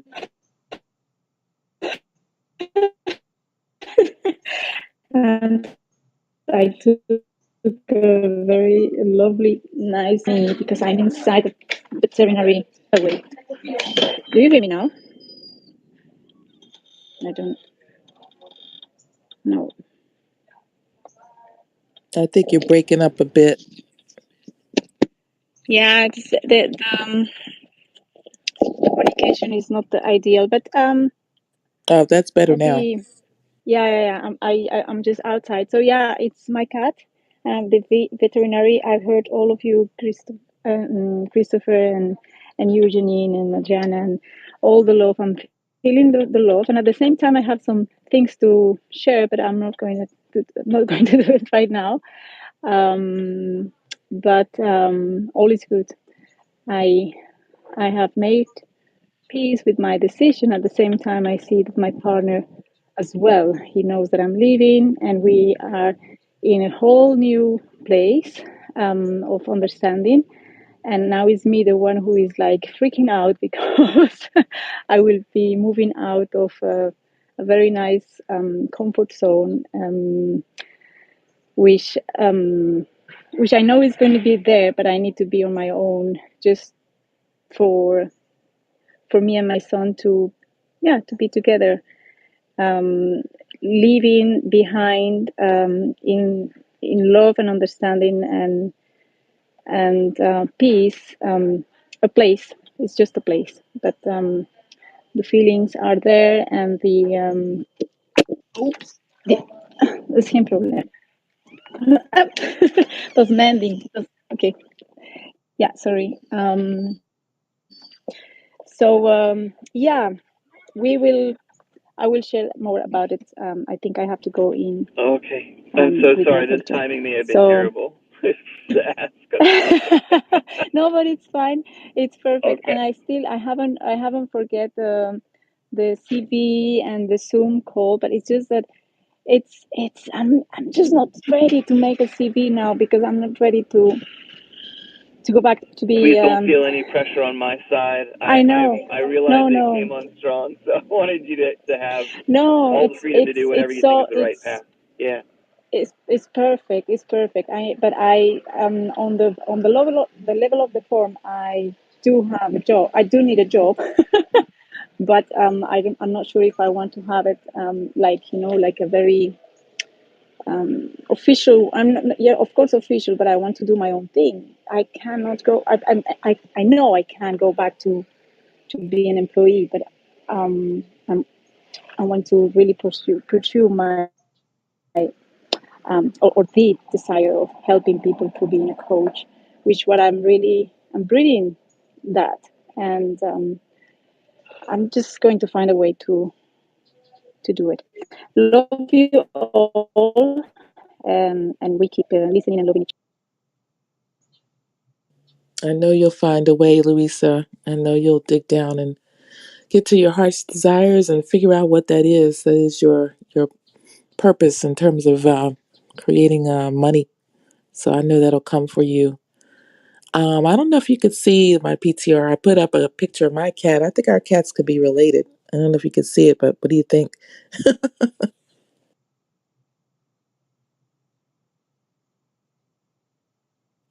other. I didn't see it. I will. I guess they are. I think mine has a little more white under the chin, but they like got the brown and the black going on. But I love cats, so a cat lover.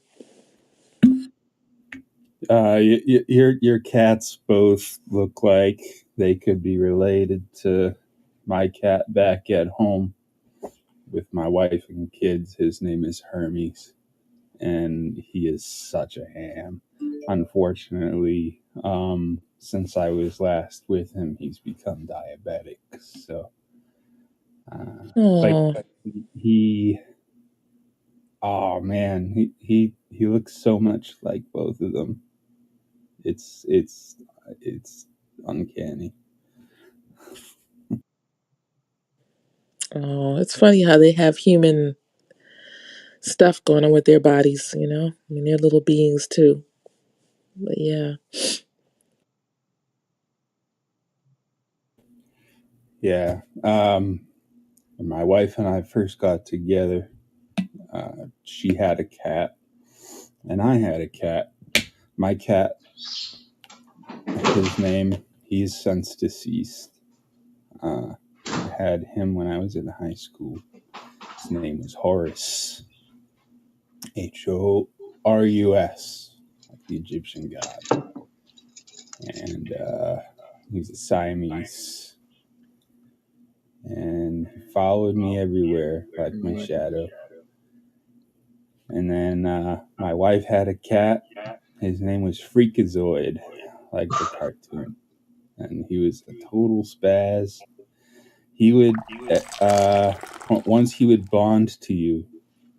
Whenever you'd walk into the room with him, he would jump. He would jump from the floor to your shoulder, and he would perch there.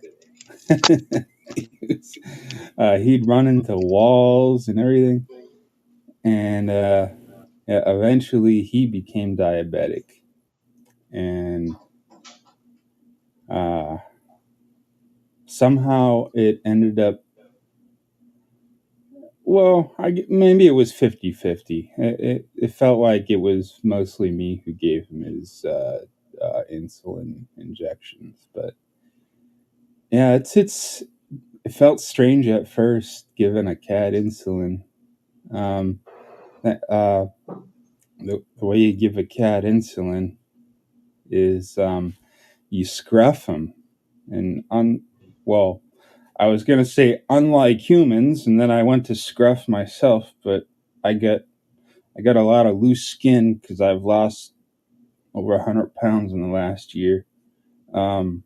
So I can kind of scruff myself a bit, but yeah, cat skin is not connected to the underlying tissue the way human skin is, and so you can lift the cat's skin up off of their muscles and everything, and then you create a little pocket. You try to make like a teepee or a tent, and then in the hollow space under the skin is where you inject the insulin, and then the cat's body knows what to do with it. And it's funny. I'm remembering now more. It's something that you got to really learn how to do and feel for it, because sometimes I'd end up scruffing Freakazoid. We just call him Freak for short. I'd end up scruffing Freak, and the insulin needle is really short, but sometimes I wouldn't scruff him the right way, and of course I'd have to be restraining him. Actually, no. At first I'd have to restrain him, but then he got comfortable with me, so he would just stand there and let me do it. But when I was first learning how to give a cat insulin, I wouldn't scruff him the right way, and so I wouldn't create enough space between the skin and the underlying tissue. And when I would put the insulin needle through, it would go through the whole fold of skin, and I'd end up poking myself in the finger on the opposite side. You'd think that with that kind of consequence, I would have learned real quick how to properly scruff a cat to give him insulin. But even towards the end of his life, I'd still end up poking myself in the finger. I haven't thought of Freakazoid in quite a while.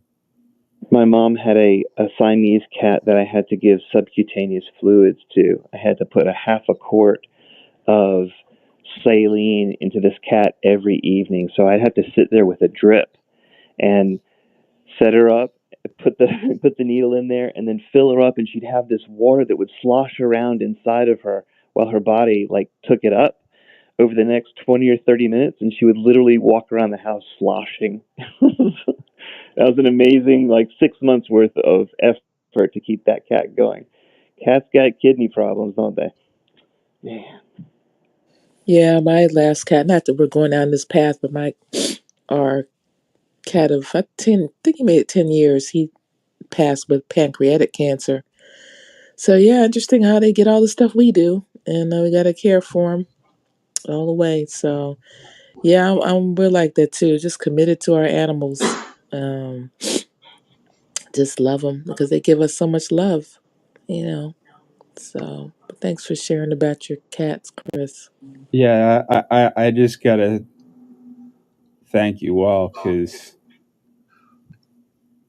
I don't remember the last time I thought of Freak, and Nice.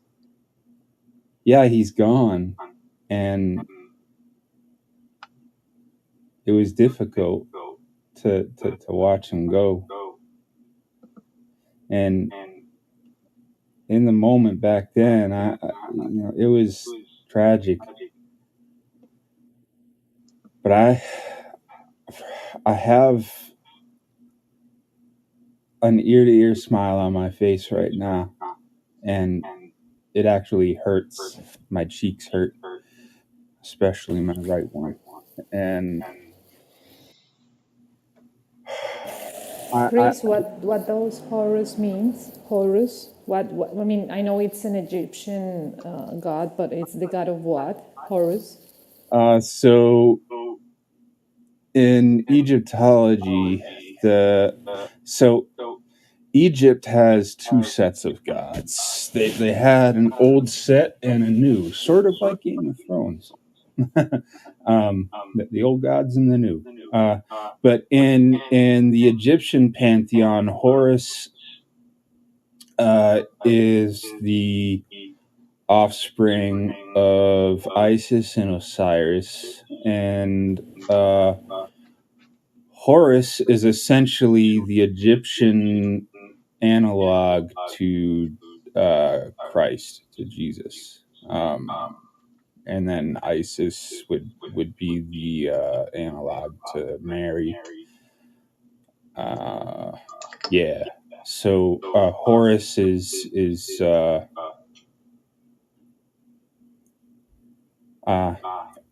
Horus was. I know that Ra was a sun god, but Horus was also a sun god. I didn't name him. My ex-fiance, I first got engaged when I was 15, and my girlfriend, fiance, she ended up living with me, and my mother ended up taking care of her mother who had MS, and she had a cat that her boyfriend gave her, and she couldn't properly care for him. Her Valium, not Valium, I take Valium. Her lithium made her a bit loopy at times, and so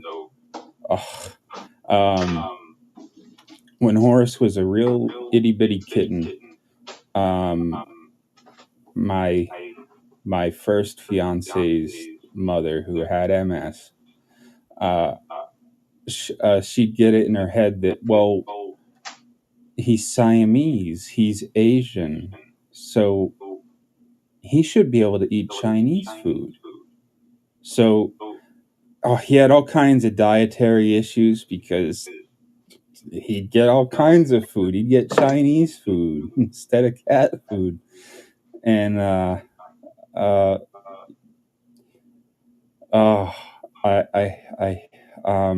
so yeah, she named him. She was Wiccan, and so she was syncretic, and she was all about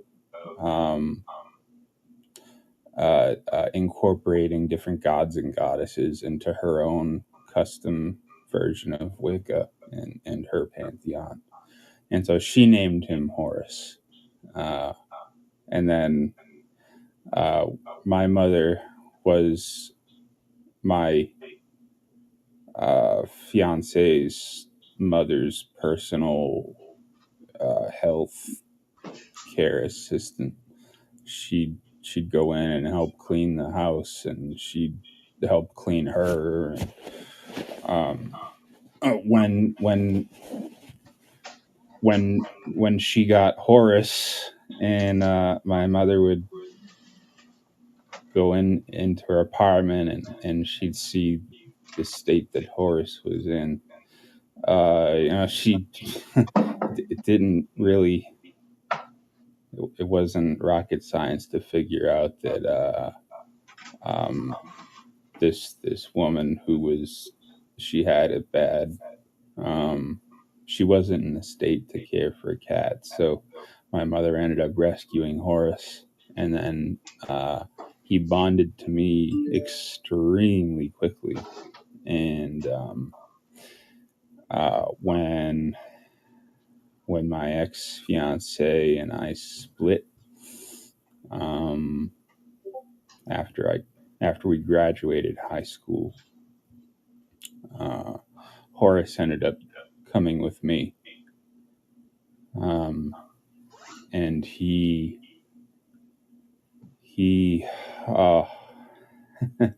again, I have such a huge smile on my face right now, and a little quiver in my lip, but yeah, he was my baby. He was my first baby.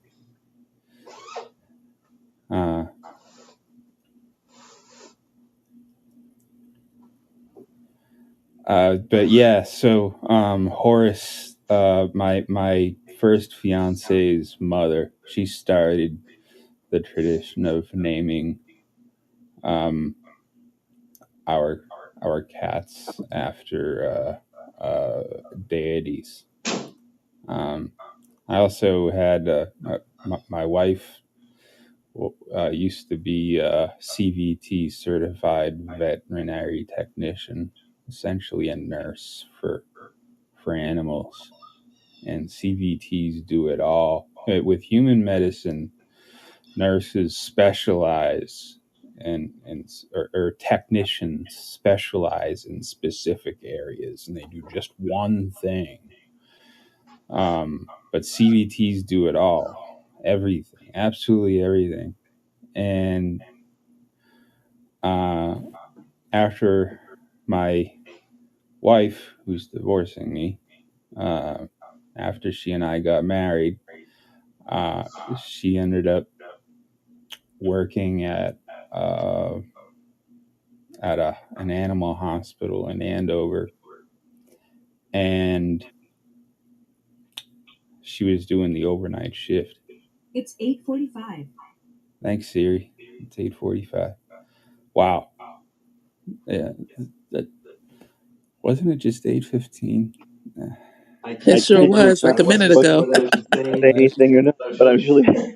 I don't Yeah, I'm at home. Do you want me to end this stream, or do you want me to keep the recording going? Well, I'll finish. I'll finish up what I'm saying here, and then I will yield the mic. Yeah, she'd worked the overnight shift, and one morning when I drive to the animal hospital to pick her up at the end of her shift, she came out the rear entrance with a teeny itty bitty little kitten in her arms, and I got out of the car. I remember it like it's happening right now, because it is. And I'm walking up, and I wasn't gonna get out of the car at first. I'm not getting out of the car at first, but she's gesturing over to me all cute with finger to come over, and I see this little itty bitty kitten, such a cute face, and she's like, isn't she adorable? And I'm petting her, I'm scratching her little chin, and she's sort of leaning into it, and she's like, okay, now can we keep her? And I'm like, oh, okay. So cat number 3 in our little studio apartment setup. And I'm like, oh, I mean, how can I say no to that cute little face? And she's like, okay, there are some caveats. Prepare yourself. And no, I don't. There's no amount of preparation I could have done, because she had her swaddled up in a blanket, and she unswaddled this little kitty and showed me her hind quarters, her tail and her hind legs, and she was missing a leg. She was freshly surgerized, and she had a lot of skin removed from her missing leg all the way up to her front paw on that side. And she was a rescue that had been brought in by animal control. The animal control officer had found her on the side of the road, and she was on death's door, and so the animal control officer brought her in, and the vet at the animal hospital fixed her up. And of course, since she was a rescue, she didn't have any owners to pay a vet bill, so it was, volunteer work. And my wife was responsible for changing her bandages and helping make sure that she stayed alive during the initial stages of recovery, because she had lost a lot of blood and she was septic and all kinds of stuff. And they estimated that this little kitten, who we ended up taking in, was born on the day that my wife and I got married. And my wife and I got married on May 1st. Yeah, Mayday, Mayday, Mayday. In retrospect, I can see that now. But May 1st was chosen because it was the date of the celebration of the goddess Fauna, Fauna, like flora and fauna. And it was a celebration of life. It was one of the Greek celebrations of the spring, and so because she was born on the day we got married, the very day, we weren't even married a whole month, and this little kitten entered our lives. And maybe it was a little over a month. We ended up naming her Fauna. And Fauna, again, such a huge smile on my face. We had Horus, Hermes, and Fauna after Freak passed. The three gods from, Fauna and Hermes were both from Greek. And then the Greeks borrowed from the Egyptians. So, but yeah, Fauna, she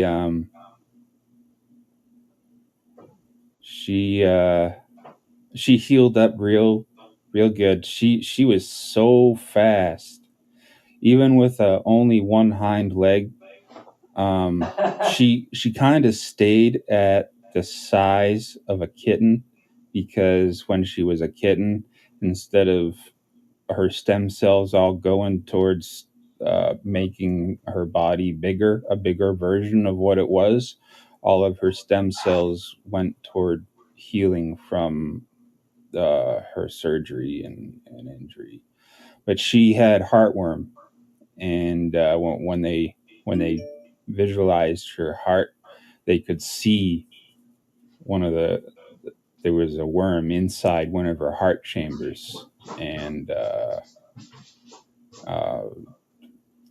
they kind of had to just leave it the way it was, because if the worm dislodged and started going through her circulatory system, she would have died. So she had chronic heart issues, and she ended up dying. She's dying right now in my arms, and I'm looking her in the eyes. She's doing that gasp with that rattle sound. She's gasping for air. Her heart just stopped. And my cousin Tim is running upstairs to tell me, "Hey man, something's going on with Fauna. She's doing some weird breathing thing. She's gasping for air." And I know what that's about now, because that already happened with Horace. I didn't know what was going on with Horace when he started doing that, so I wasn't prepared. But when Horace passed, I learned. And then when I heard that Fauna was doing that, I was so grateful that Tim was down in the living room, and he ran upstairs to tell me, so that I could be there with her, and I could cradle her just like we did on that first day. And I was looking her in the eyes, and I didn't have any sadness in me in the moment. I had a huge smile on my face. I was grateful that I knew what to do. I knew how to comfort her. I'm looking her in the eyes, and I'm telling her it's okay. It's okay. I'm with her. She's okay. It's all okay.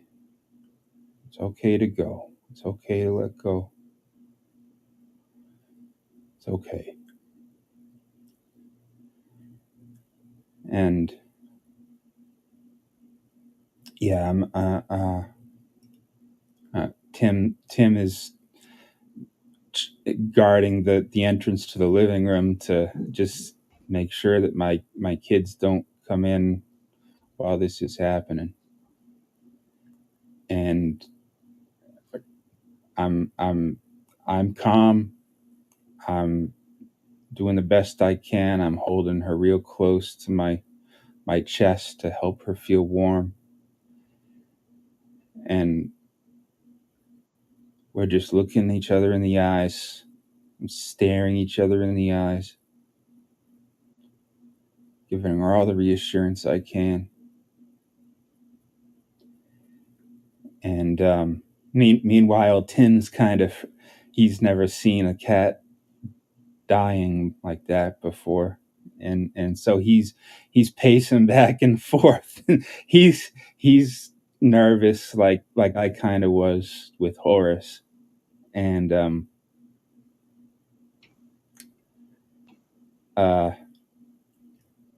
so he's pacing back and forth. He's, "Oh, what can I do? What can I do? What can I do?" And I'm just like, everything that can be done is being done. And I'm so grateful that we're looking each other in the eyes, deadlocked.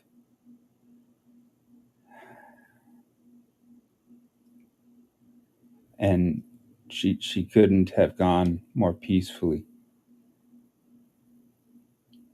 And she knew that she was surrounded by love. She had love going through her.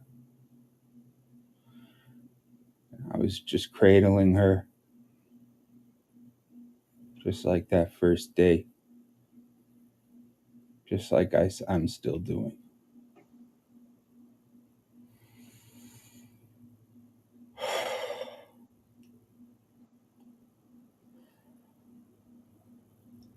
This is a happy moment, and these are happy tears. Thank you. Thank you, Chris. Oh my God. Yes, happy tears. Thank you so, so much for sharing that. So beautiful. Thank you. And it is about 9 o'clock in the morning as I bring us right back into the reality of the moment. Chris, that was amazing. I am honored that you took the time to share that with us and really kind of get into it. And you let us all kind of relive it. I've had little kittens in my life, and it's a sweet part of life, isn't it? It's definitely one of the most bittersweet, kind of wonderfully complex. They're as close as we'll ever get to a child until you get a child. And it's like, nothing compares to that. And I know you know all that too. Well, it's about 9 o'clock. I'm going to wrap up the stream at least.